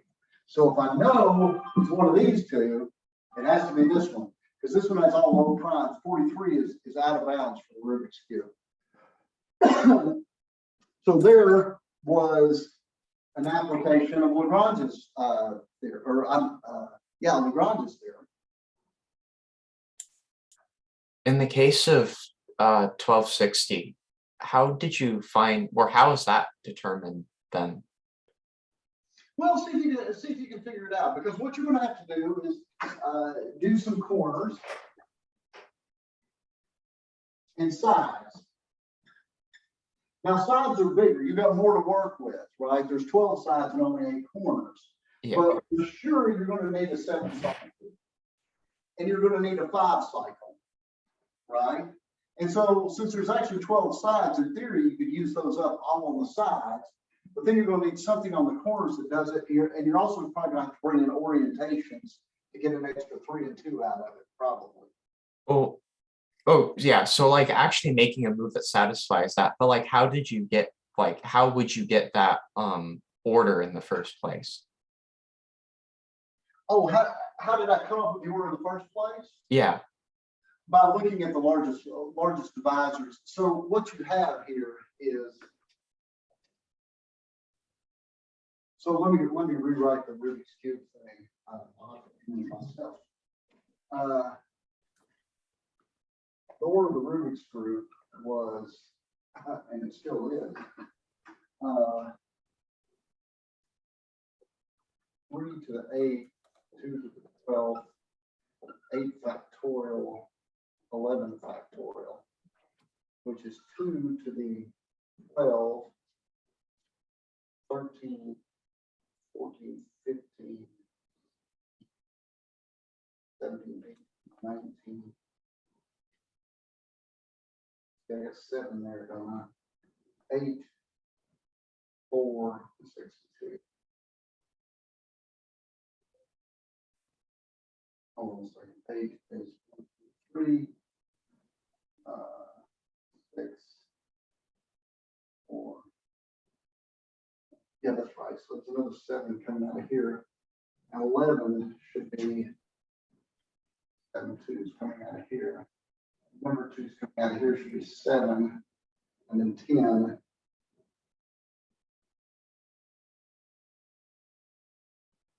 Yeah, this one more, so 8. So 12, 19, and 8, 27. That's right. 3 to the 8, and then get a 3, 6. 3 coming out of that, and 3, 6, 9. So there's 4 coming out of that. So that's 3 to the 14th. 5 to the 5, 1 here, 5, and 5 here. 7, 1 here, 1 here, and 11. I believe that's right. And so what I started doing is you just eliminate things, right? I mean, how can you get like kind of the biggest element? Well, you want as many of these factors as you can, but you have to conform to these rules that you have basically these core pieces set up so that you need to have the corners and the sides have the same, both odd or both even. And then you have to have the orientations all being zero-sum game. And you want to do this so that you include as many of these factors, right? So, and there's give and take. It's actually kind of a complicated procedure. So actually figuring out that there's a move of 1260 is not too difficult, right? Figuring out that that's the biggest move is a little bit more difficult because so what happens is if you want to have 2 factors of 7, right? How are you going to do this? There's no real way to get a 7 of a power of 2 on the order of an element, right? Because here's the problem. Here's the 7 squared problem.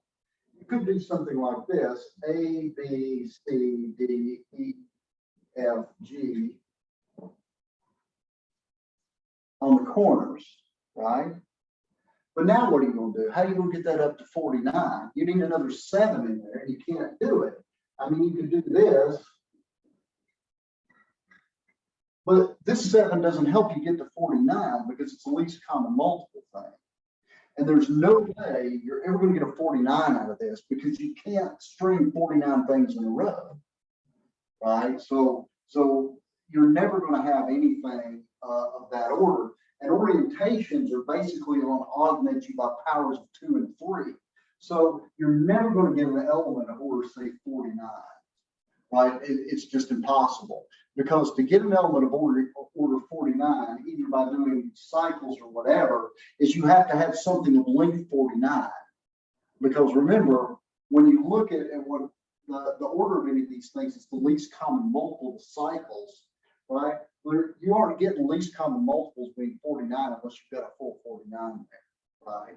And so now you're down to, well, the best I can do is 11 times 7, right? You can't have 7 squared. By the same token, you really can't have 5 cubed. You can't even have 25, right? And so, you know, you start eliminating things like that. So I do apologize. You kind of lost me, but the general idea, I guess, of what you're saying is that it has to do more with like the behavior of the subgroups themselves that makes that more complicated, because you're not just dealing with the individual states of the cube, you're dealing with the fact that you have multiple subgroups which each have their own set of properties. Or am I just, Well, so let me I missed the point. Thing, why it's difficult, right? You can have an element on the Rubik's Cube of order 4, right? Yeah. But you can't do that by itself, because you either have to do an odd to the. Right? So that would have order 4. You can get an element of order 6 by doing this.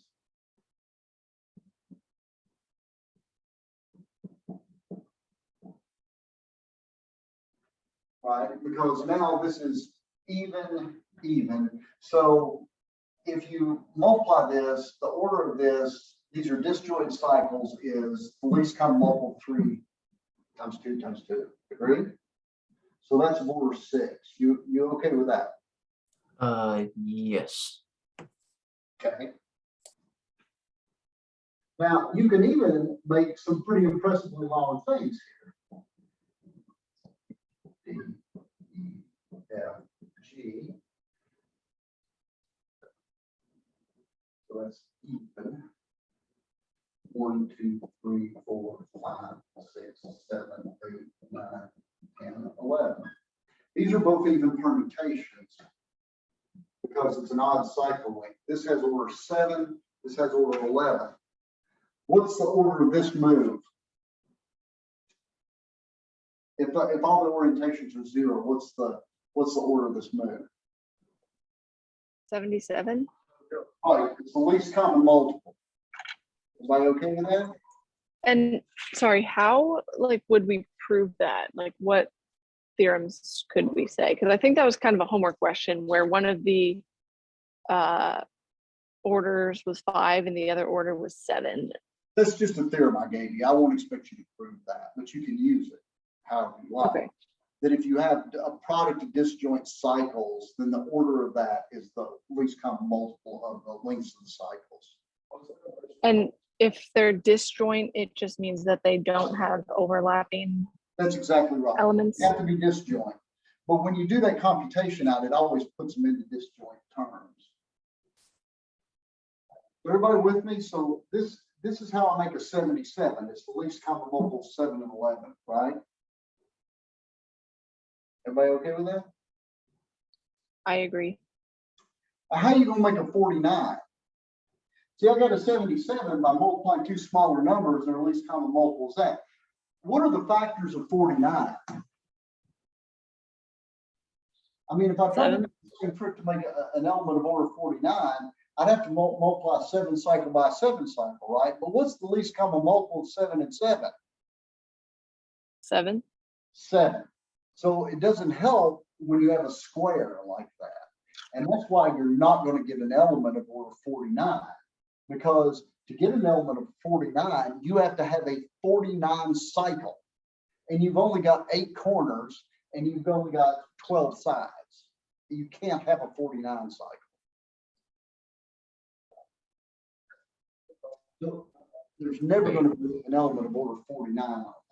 So why is that? Why does that guarantee that you can't have an element of order 49?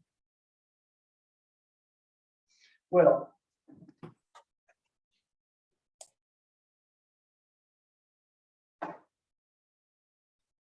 you would have to forget the orientations just for a moment. Forget what we're forgetting about. On the corners,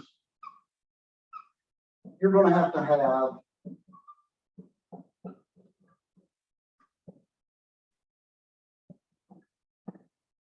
you can only use the letters A through H correct? That's it. You've only got 8 corners, right? Yeah. This particular cycle has order 6. This particular product here has order 10, right? You Yeah. okay? Yeah. This one here has order 7. This one has order 8. But that's it. Oh, Now, with okay. odds, you're only using 1 through 12.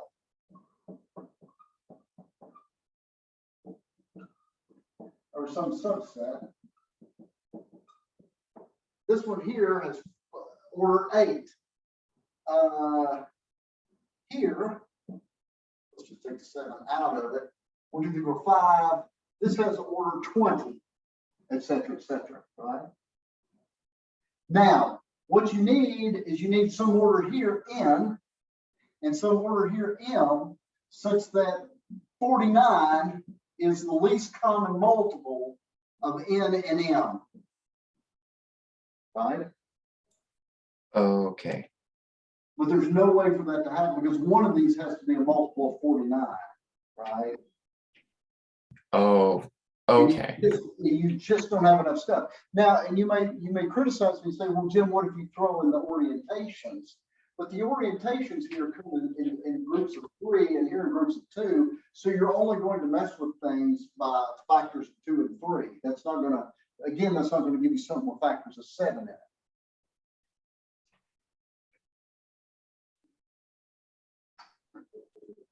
May I ask a quick question? So I know we've been, for this review session so far, focusing mostly on more recent stuff. Would you say the exam is going to be material-wise kind of distributed evenly throughout the semester or focus more heavily on the end? I would say it's probably, I haven't written the exam yet, but I think that it's probably going to be spread reasonably even. It might be a little bit more computationally toward the end because I might ask you, okay, here's something on the Rubik's Cube, what's its order or something like that. But it's not going to be like half the test. And the definitions in particular, I think are probably going to be spread pretty evenly. So I haven't made the test yet, so I can't make any promises, but that's the philosophy I have in my head going into it. And also, could we please do a induction question? It's been a while. You got one in mind, or you want me to make something up? I don't have anything off the top of my head. I know that we've had some homework ones on it. I can maybe look up one of the homework ones, or you could make one up. I'll make one up, and you can in the meantime be looking and see if there's something else you want to see. Okay, Kind of induction problem or something. thank you. So how about this?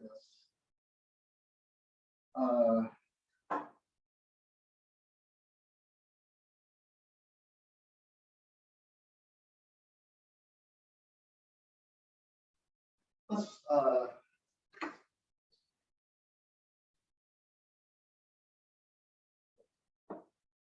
yeah.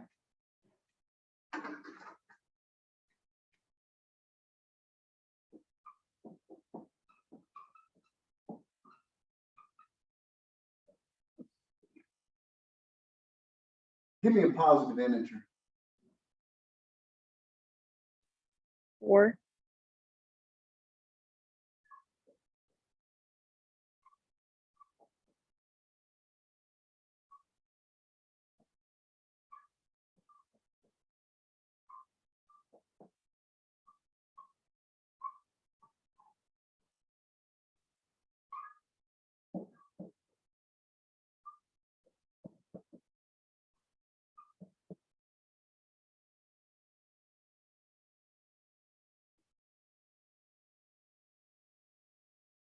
Show the sequence is increasing and bound.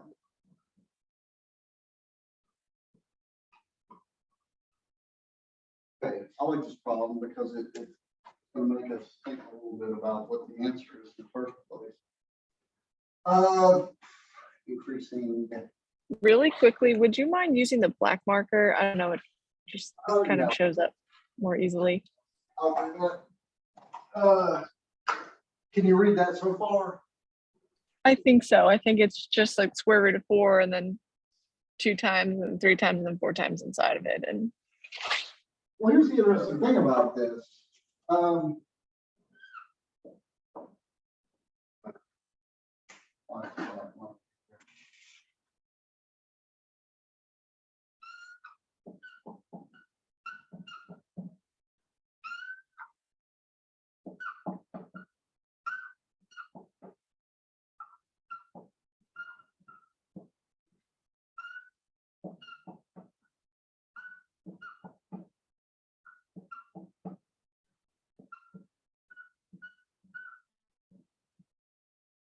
So the interesting thing about the sequence is, could you all write what the next term is? yes, I mean, yeah. Could you write what the 650th term is? Right, that's a little Yes. bit. Really? Are you sure? well, like it would be hard, but you would know that there's 650 different 4s in it. Right. Yeah, and it's pretty easy to lose your way. So let's prove this. I want to prove first that it is increasing.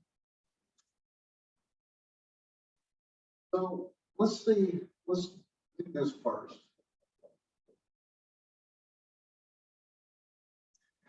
Now I'm going to call this A1, 2, A3, A4, etc. Now, you all said you could write the next term. Somebody give me a formula. This is going to be very important. This is the first inductive idea that we need to make this thing fly.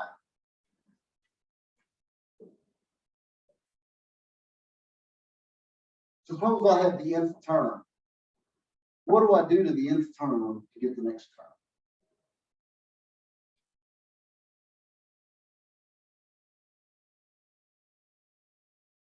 This is almost the key to the problem.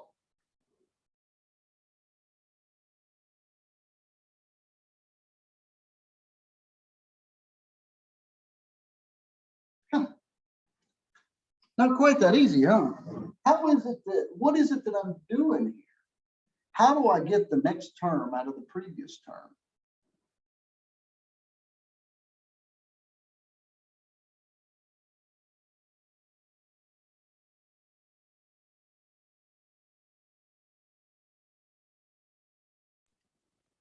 Do you do square root of 4 plus the square root of the last term to get the new term?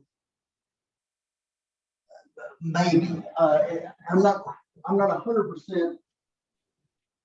There's an order of operations questions I have with your answer. So Okay. what do I do with this one? I took this and I added 4 and took the square root of the whole shebang. Mm-hmm.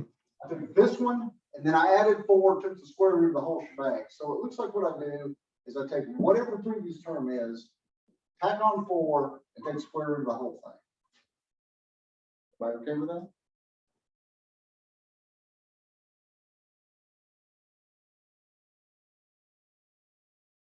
Everybody in agreement with that? Because this is kind of the heartbeat of it.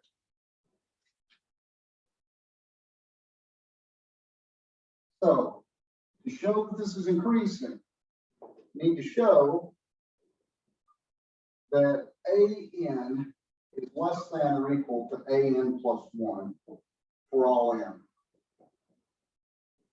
At least 1. Everybody okay with that? That's what it means to be increasing. What's the first thing we should do? Prove the base case. Okay. So look at that. A1 is the square root of 4, which is less than, did I pick one that's stabilized? Square root of 4, no, which is less than the square root of 6, which is AN plus 2. Or I'm sorry, A2. Everybody agree with that assessment? There's your base case. A1 is less than or equal to 8.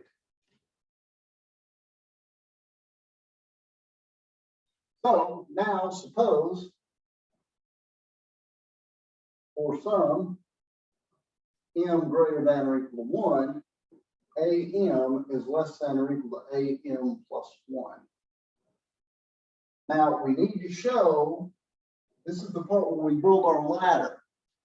We need to show am plus 1 is less than or equal to am plus 2, right? That's the next step on the ladder. Is everybody absolutely clear on that? That's our goal.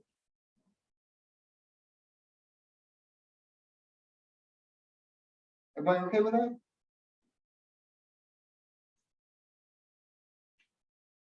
Okay, so let's do this. We know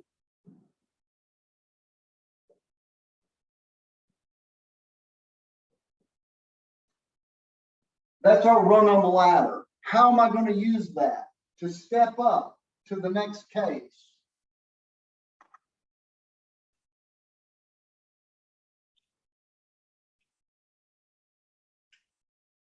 How do I get from am to the next one?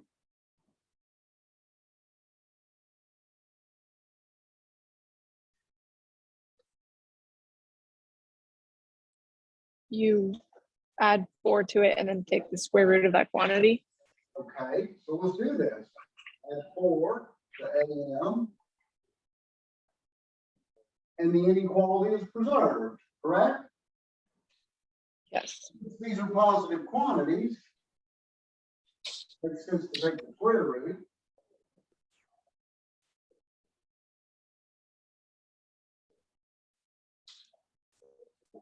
And this is am plus 1 is less than or equal to am plus 2. Big smile, big smile. That does it. Wait. How do you know that? How did you get from am plus 1 to am plus 2? Because this is what am plus 1 is. Oh, okay. And this is what am plus 2 is. Wait, And how how's did it? you determine that's what am plus 2 is?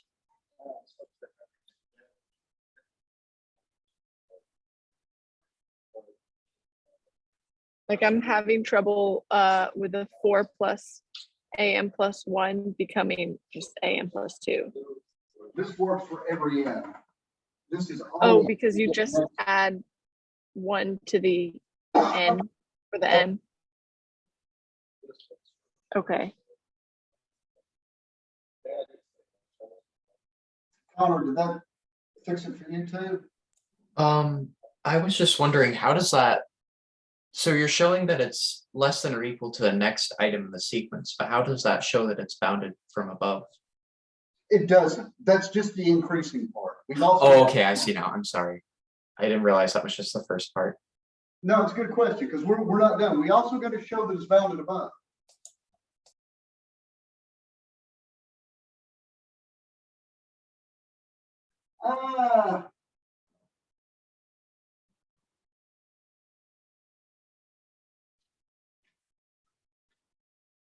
Is it bounded above? What do you think? So let's prove that.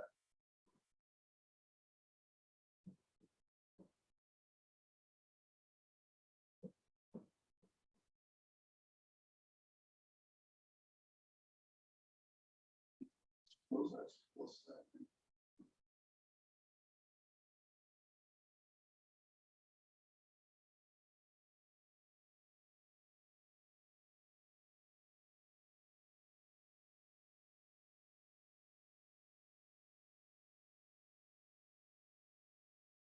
First thing we gotta do is take a guess on what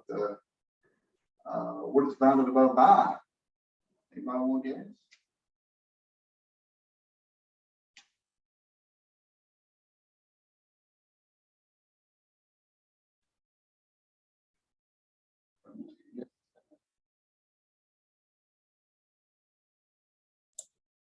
Would this be a case of having to take, no, wait, never mind.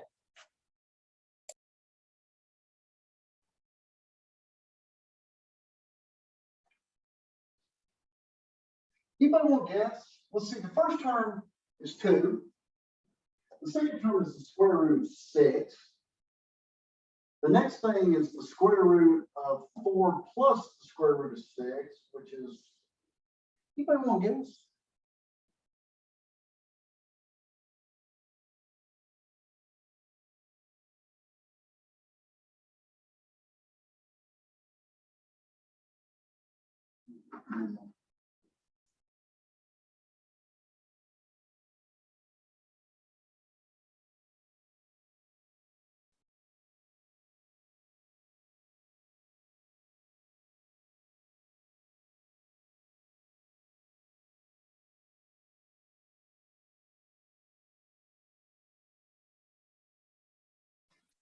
Would it be 4? Yeah, I think that's going to work nicely for it. Actually,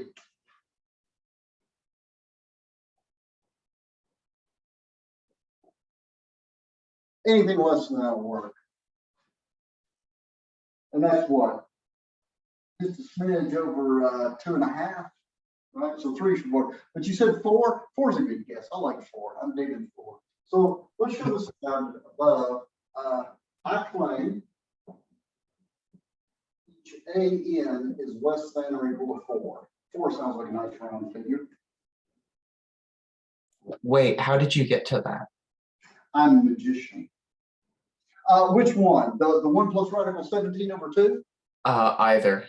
This one was just a guess, and I'll show you how you get the 1 plus radical 17 over 2 in a moment. But the guess, and who said 4? I did. Jake. Well, so what made you think that, Jake? Well, I was just counting up a few elements, and it was seeming like it wasn't really gonna go above, It's like a true say, engineer. 2 You look at some times. values, right? Yeah, So, yeah. Part of the logic is, okay, you start off with the square root of 4. I bet it's never going to get up all the way to what the square of this is, right? Yeah, that's about it. So admittedly, Connor, that was a bit of a guess. It was kind of an engineer's induction kind of thing. Let's look at it and see. Let's see if this works, and the math will take care of us. The best bet would be that one, and I'll show you. But of course, nobody wants to put this in because it's a mess. I claim that AN is less than or equal to 4. Base case. A1 is 2, which is less than or equal to 4. No problem. And listen, if you get confused on induction, at least make sure that you show me, I know how to proceed with this kind of thing. I know there's a base case. I know there's an inductive step. Ooh, I can do the base case, whatever. It's all worth something. So, okay, everybody okay with the base case? Now assume A to the M is less than or equal to 4 for some M greater than or equal to 1. And then we need to go up the ladder. We need to say, hey, if this rung is less than or equal to 4, then so is the next one up, and so forth and so on, right? Well, again, we are going to go back to this fundamental thing that we know, that the next term is the square root of 4 plus the previous. So AM is less than or equal to 4. And now we try to jack it up again to go to the next one. Add 4 to both sides. Then 4 plus AM is less than or equal to 8. Right? Now take the square root of this.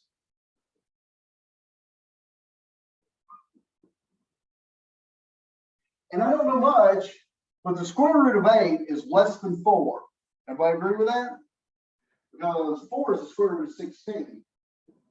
And so this thing is 8m plus 1, and it's less than or equal to 4. And there you go. You built the ladder. Notice that this was, in fact, pretty significantly smaller than 4. And so Jake's guess of 4 had some wiggle room in it because this radical came in under what I needed. Everybody okay with that? Any questions on that induction? And then I'm going to answer Connor's question about how I got this.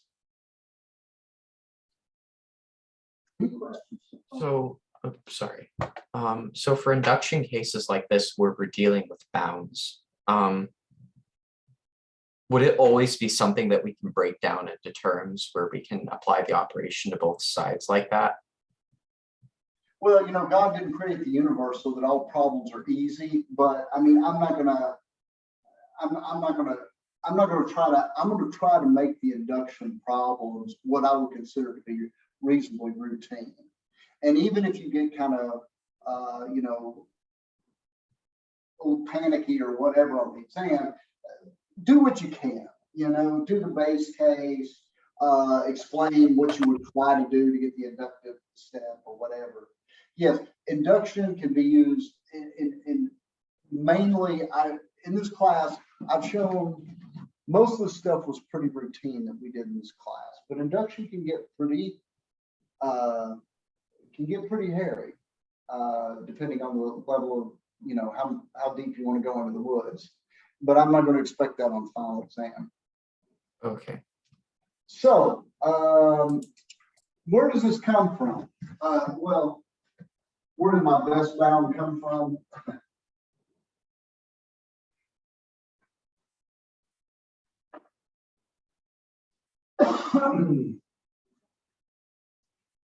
We have shown that the sequence is bounded and increasing, right? And if you remember from Calc 2, that means the sequence converges.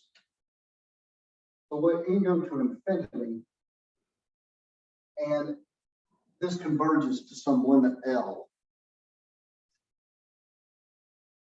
And AN also goes to L because they're just one term apart, they're getting closer and closer together. So you get L is equal to the square root of 4 plus the square root of 4 plus whatever that limit L is. And so you get L squared is 4 plus L, or L squared minus L minus 4, 0. 1 plus or minus the square root of 17 over 2. The minus root is ridiculous because that's a negative number. And so that's what that sequence is converging to. And so that would be the smallest value that you could use and make the proof work. Oh, wait, so you can do that then and just substitute in the limit as a variable and solve for it like that? Not until you proved what we proved. You have to know it converges first. Oh, but once, okay, maybe that's something that I just forgot from Calc 2. My bad. Right. Once you know it converges, you can do that. However, the problem is with just doing that at the outset is if the sequence doesn't converge, sometimes you can get something out of this, but it's just garbage, right? So.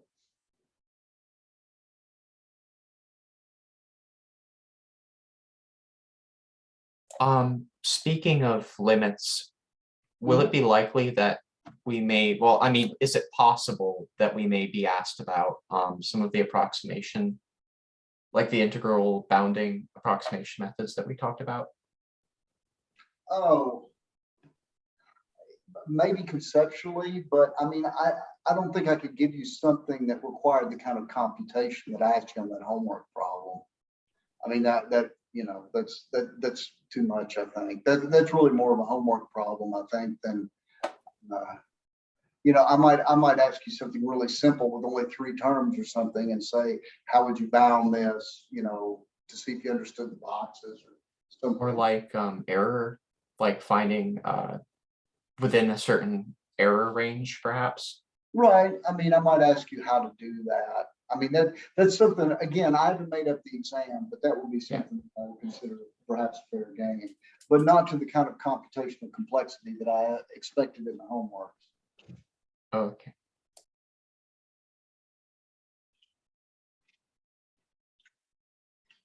Can you briefly explain the difference between being partially ordered and well ordered and all of that jazz? Yeah, so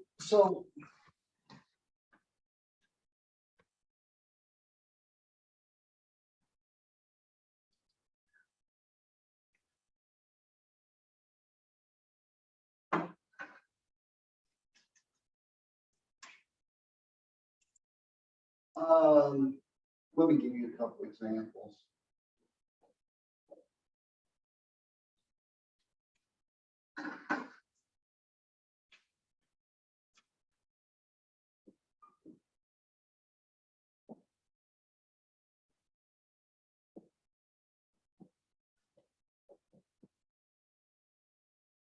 This is an infinite set, right? It's a set of all ordered pairs, N and M, where N and M are natural numbers, right?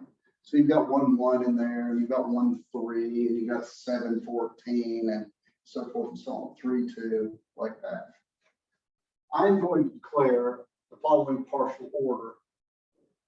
N M is less than or equal to AB if and only if N is less than or equal to A and M is less than or equal to B.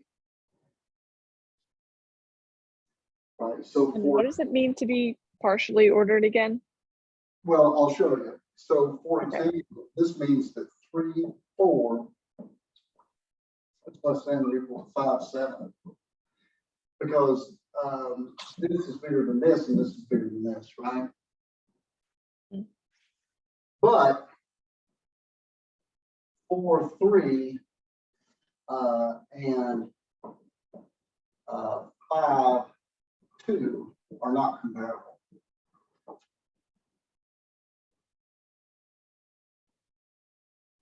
Because this one's not less than this, because even though it works in the first coordinate, it doesn't work in the second. And this one's not smaller than this, because even though it works in the second coordinate, it doesn't work in the first. Right? Okay. This is a true partial order because you've got apples and oranges. You can't compare these two. Right? Notice that this is a partial order because I didn't show you that. AA is less than or equal to AA. Check-a-mundo, right? So it's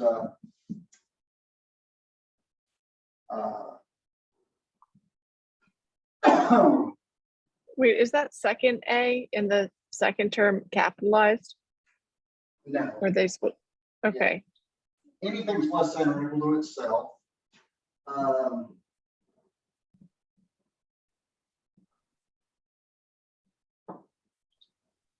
Let's see, AB is less than MN, and MN less than or equal to AB. What does this mean? What does it mean for this to happen? Well, this means that A is less than or equal to M, and B is less than or equal to M from this first one. And it means that M is less than or equal to A, and N is less than or equal to B from the second one. So this means A equals M and B equals N. So A, B equals M, N. So it's anti-symmetric. So we've got that. And it's also transitive because A, B less than or equal to M, N, and M, N less than or equal to X, Y. This means that A is less than or equal to M, and B is less than or equal to N. And it also means that M is less than or equal to X, and N is less than or equal to Y. So A is less than or equal to X, and B is less than or equal to Y. So A, B is less than or equal to X, Y. So this shows it's a partial order. It's reflexive, anti-symmetric, and transitive, but it's a partial order because there's stuff in there that can't be compared. Right? So if you can compare every element to every other element, then it's totally ordered. It's totally ordered. Do you know how to? Do you know what the lexicographic ordering is? I can change this and make it a total ordering. Do you know how to do it?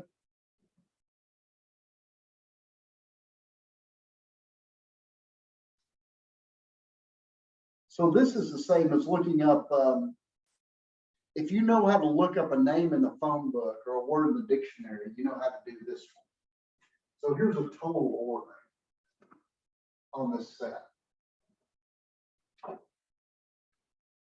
N is less than A, or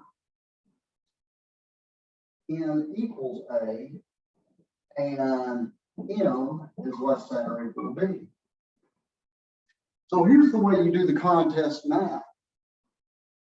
What you do is you look at the first two letters. If this one is smaller than this, then this is the smaller one, period. If there's a tie, you let the second coordinate settle, right? So for example, 1, 2 is less than or equal to 1, 3, right? 1, 1 is less than or equal to, well, actually, let me do it this way because it's more dramatic. 1, 8, 6, 7, 5, 3, 0, 9 has a very big second coordinate. It's still less than or equal to 2, 1 because the tie is here. And think of this as like looking up something in the encyclopedia, right? It doesn't matter how far down the alphabet the second letter is if the first letter is before this one. So in other words, something like the Azores, Azores, comes before Babel in the dictionary, right? Because it only matters on the first letter first, and you use the second letter only to break ties, right? This one's a total order, right? This is called the lexicographic or the library order. Everybody see how this one works? Here's another example. Here's a good partial order example. And I'll do this with a small set. I'll let S be just the set of numbers 1, 2, 3. And we'll look at the power set, which is the set of all subsets.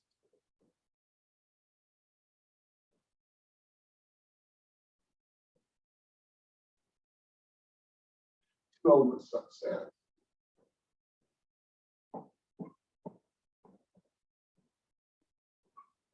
Three element subset. And we say that X is less than or equal to Y, some subset, if and only if X is contained in Y. It's pretty easy to verify that this is a reflexive, antisymmetric, and transitive ordering. But notice that, for example, the empty set is less than or equal to 1, which is less than or equal to 1, 3, which is less than or equal to 1, 2, 3. But 2 and 1, 3 cannot be compared. Wait, I have a quick question. For the original statement, like X is less than or equal to Y, if or only if X is less than or equal to Y, or is that contained in? Yeah, contained in. Oh, okay, because I was wondering. Okay, thank you.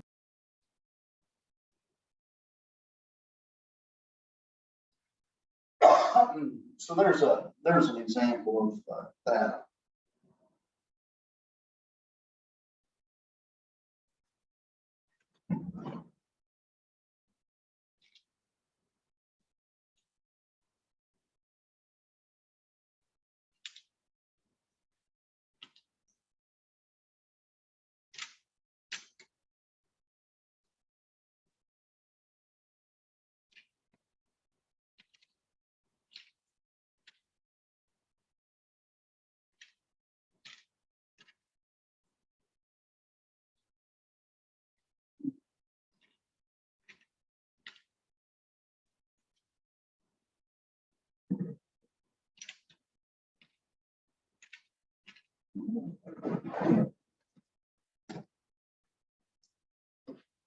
Okay, any questions on that?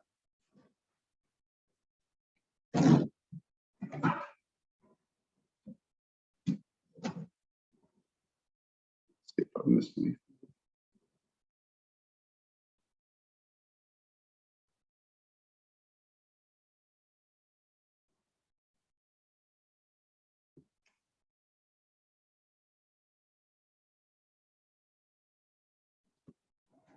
Okay, what else?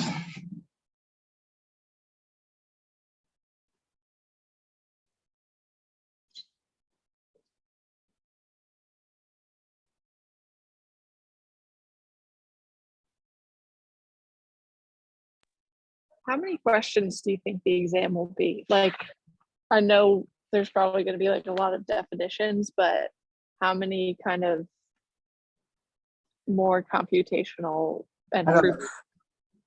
You know, so I designed these things to be longer than the test that you took, obviously in the 50-minute testing period, but I do not design a 2.5-hour test. In fact, the idea is you should be able to comfortably finish it, including checking it over, and submit it before the 2-hour mark. And so you should expect in the neighborhood of, I don't know, I mean, I'm just guessing, probably somewhere from 100 to 150 points on it or something like that. Actually, Okay. points wise, probably closer to 100 than 150. I think your other exams have been, well, actually, let me look here.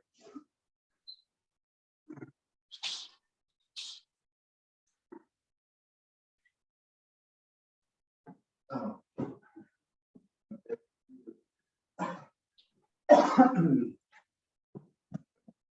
Let me take a look here.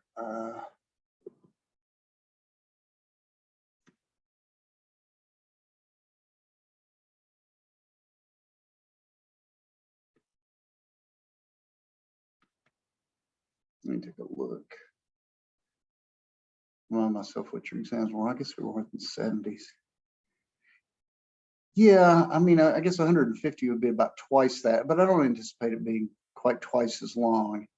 Like I said, I don't want to make any promises because I haven't put it together yet, but I mean, I think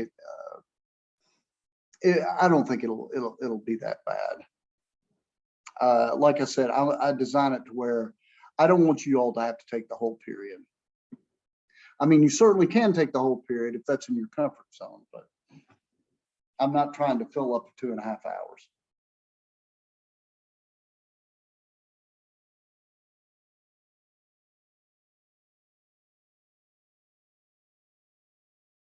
Okay, other questions?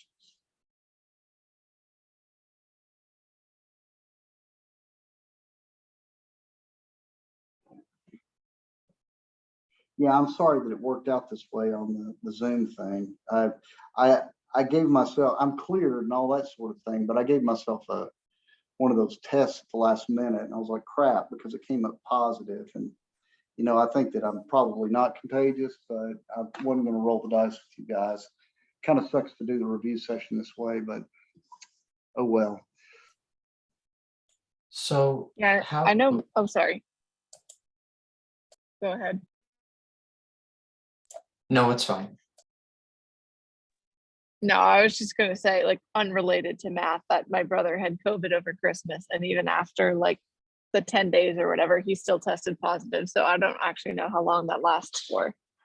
Yeah, I But think it depends on what kind of test you use and all this. And there's also that like kind of genetic shedding.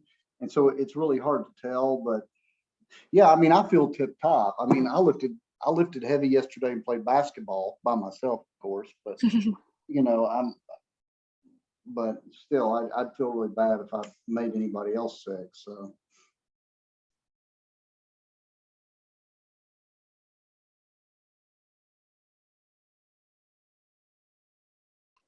I'm kind of curious. I guess I'll go back and rewatch the video, but I wondered, I left sort of at the end of Homework 11 question 2, and I was wondering what you guys were covering with the cube and like how we got into it.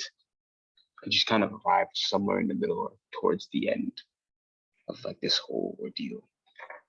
Which one was this? You guys were talking about like orders of elements and like identities of the cube and stuff like that. Gosh, it's hard to remember all the stuff that we went through. Yeah, so what do you remember is the last thing that you remember before you left? The last thing We basically just went over like the permutations and just multiplying those out and seeing like what the orientations were. And then we were talking about how many rotations it took to get back to the original starting place based on the order of the cycles. I think that's kind of like to sum up what we talked about with the cube. Yeah, do you feel pretty comfortable doing that kind of thing? no, it's actually one of my mysteries in this class. So yeah, I'm really very unfamiliar with that as a whole. I was hoping to catch some of it, but I guess I caught the tail end. Well, were you there when I asked you to do whatever it was? What was it I did? Front prime, front right?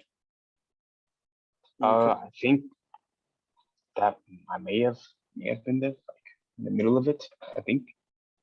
Can you do those, if you've got the map in front of you, can you do those can you figure out what those moves are? Like, can you tell where the blocks go? I think so, but I kind of forget the directions, like what you mean, but I have them written down somewhere.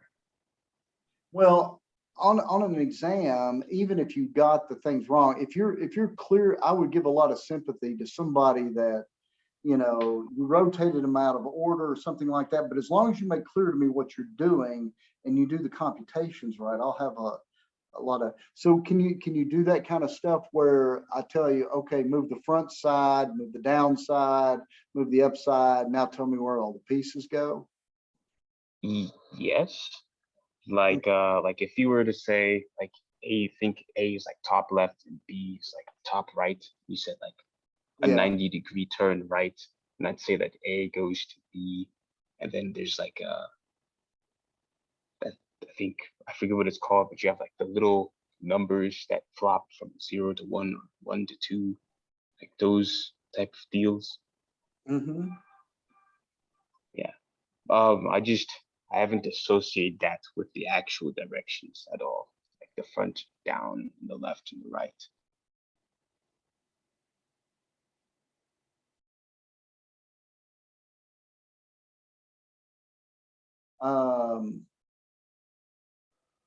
So what was your confusion with that? You're confused on, because if your confusion is about which move is the front move and stuff, is if you know how to, if I say turn the right side counterclockwise and you've got the blocks labeled and you can tell me where they all go,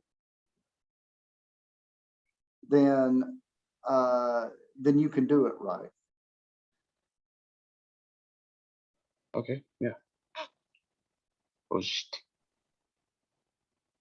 Yeah, that's yeah.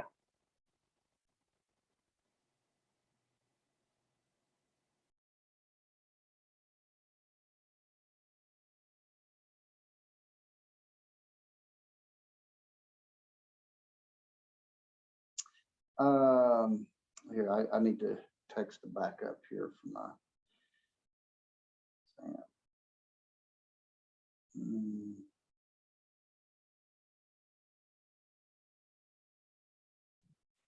Well, I don't personally have any more questions, and I know we have the signals exam tomorrow, unfortunately, at 8 a.m. I think all three of us do that are left in here.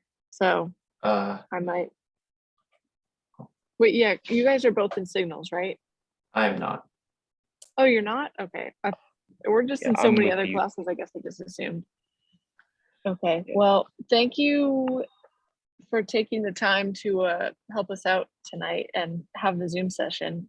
It was helpful. No problem at all. All right, well, I hopefully will see you on Friday, but I guess you'll be in touch with us about that. Yeah, so I'm texting one of my grad students, I think, because you know, y'all should bring the cubes and turn them in and just be ready to do it on Friday. I mean, if it's an absolute emergency, I'll let you all know that it'll be online. But you know, show up with your computers and all that, because it's easy to get a proctor really. And I will have him open Zoom and I'll be there in case there's any kind of questions, like on the Zoom. But hopefully I'll be okay. So, I mean, I think I am okay. Hopefully I'll. Yeah, it's get that. so like ambiguous, just what the protocol is or whatever. Right. But anyway, thank you again. Oh, it's my pleasure. Do any of you have any other questions? I don't at the moment. I'm sure I'll think of something afterwards. No, But right. thank you, sir. I'm going to head out as well, but thank you. Yeah, just send me an email or something and we can get things figured out. But the way that you described finite fields, it makes sense to me now, because before, when I was just looking at the polynomials during that original lecture, I could not follow it all. And I think I get now like what that represents. So that makes more sense to me. I'm glad I cleared that up for you. So thank you very much for that. Sure. Okay. Anything else? Well, I'll have one last question. Just one last example from homework, and then I'll pack up and go. I was hoping that you could show how you do number 1 on question 12, like the Euclidean algorithm and the private public key things. I'm not going to go through it's that long one because it'll just take forever. It's 17 steps, but I'll show you kind of how to do it in something that's maybe easier to digest. Okay? So let's try this. Suppose, can you see the board order? Yeah, I can see everything just fine. Suppose that n is 101 times 103.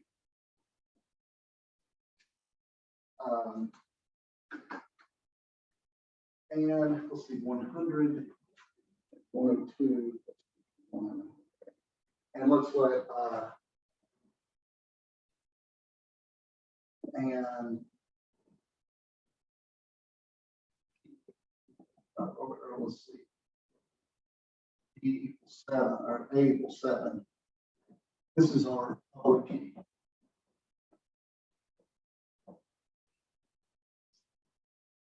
So these are 2 prime numbers, which is usually what's done. I mean, usually the primes are much bigger than this, but this is just for illustrative purposes. I'll go through the same problem. So the first thing you need is you need phi n, which is phi of 101 times phi of 103, because these are both primes. So this is 100 times 102, which is 2 squared times 5 squared times 2 times 3 times 17. 2 cubed times 3 times 5 squared times 17.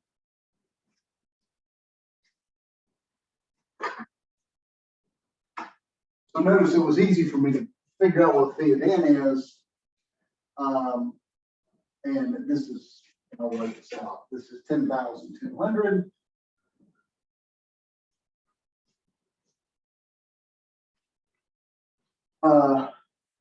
And my public key is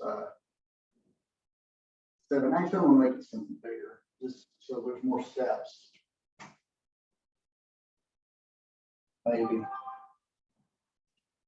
Let's make A be, in fact, let's make it even bigger than that. Let's make A be 97.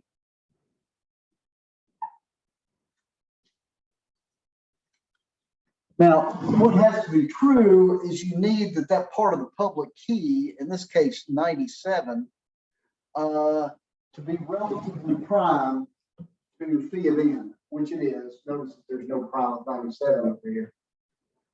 Now, I asked what's the public, or what's your private key? Well, use Euclidean algorithm.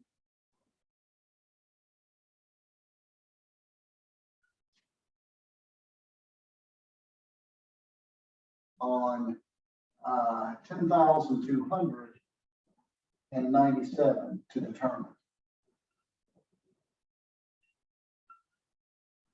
97 inverse mod 10,200. Because that's what you're trying to find when you want to find your private key, is you need the inverse of this. Because you need to undo this mod 10,200. Okay.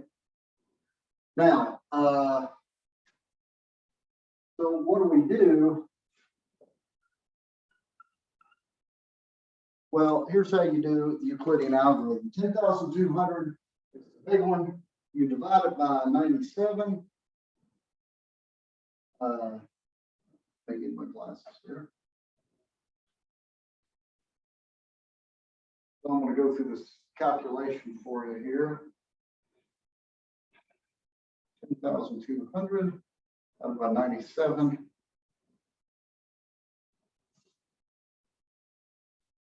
That's, I got 105 when I divided it. And the remainder is 15. Okay, there's step one, and I think I can do the rest of it this way. Now you take the 97 and divide it by 15. And I guess 6 is the appropriate thing. So that's 90 plus 7. And now you take the 15 and divide it by 7 plus 1. And now, once you get down to the greatest common divisor, notice that now in the next step, 1 divides 7 evenly. So this means that you're done at this point. The greatest common divisor of these two is 1, which is what you wanted. If you got something else, then you picked a bad public key. And so now, how do you get the inverse? Now you back substitute. So you have 1 is 15 minus 2 times 7. Using this equation. But now, go up to the next step and replace the 7 minus 2 times 97 minus 6 times 15. Now at this point, I'm going to clean it up a little bit because this is equal to 2 times 6 is 12 times 15 equals another 15 is 13 times 15 minus 2 times 97. Are you with me so far? Yeah. And now you step up, and this should be the last step we have to use. And now I've got this 15 that I can replace.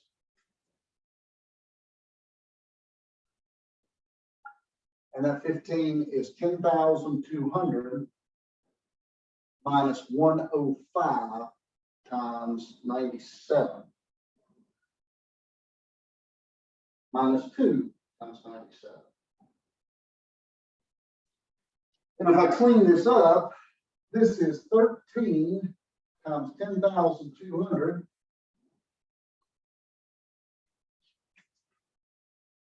and minus 13 times 105 minus another 2. So that's 1050 and 250. So that's 13. 1367, I guess.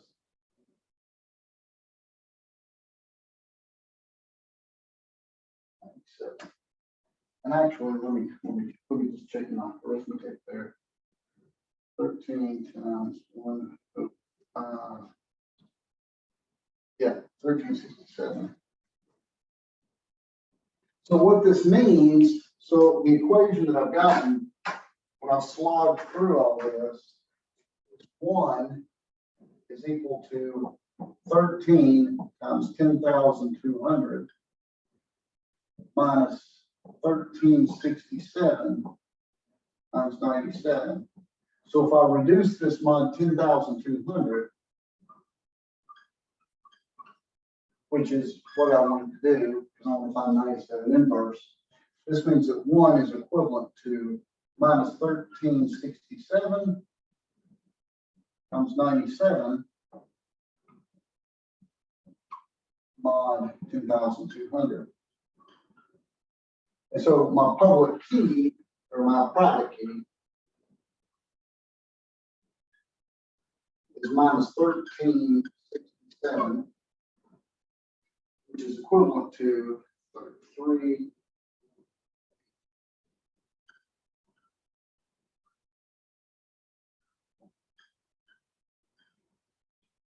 Right.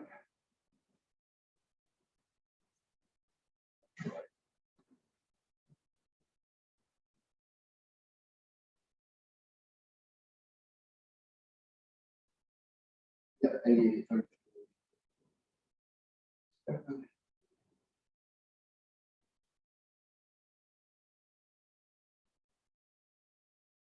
Yeah. So your private key would be 8833 in this case. So you see how the Euclidean algorithm works? And then you Yeah, I back substitute until you get your 97, and you should get a linear combination of 97 and in this case 10,200 is 1. Reduce it mod whatever the mod is, and that'll give you your private key.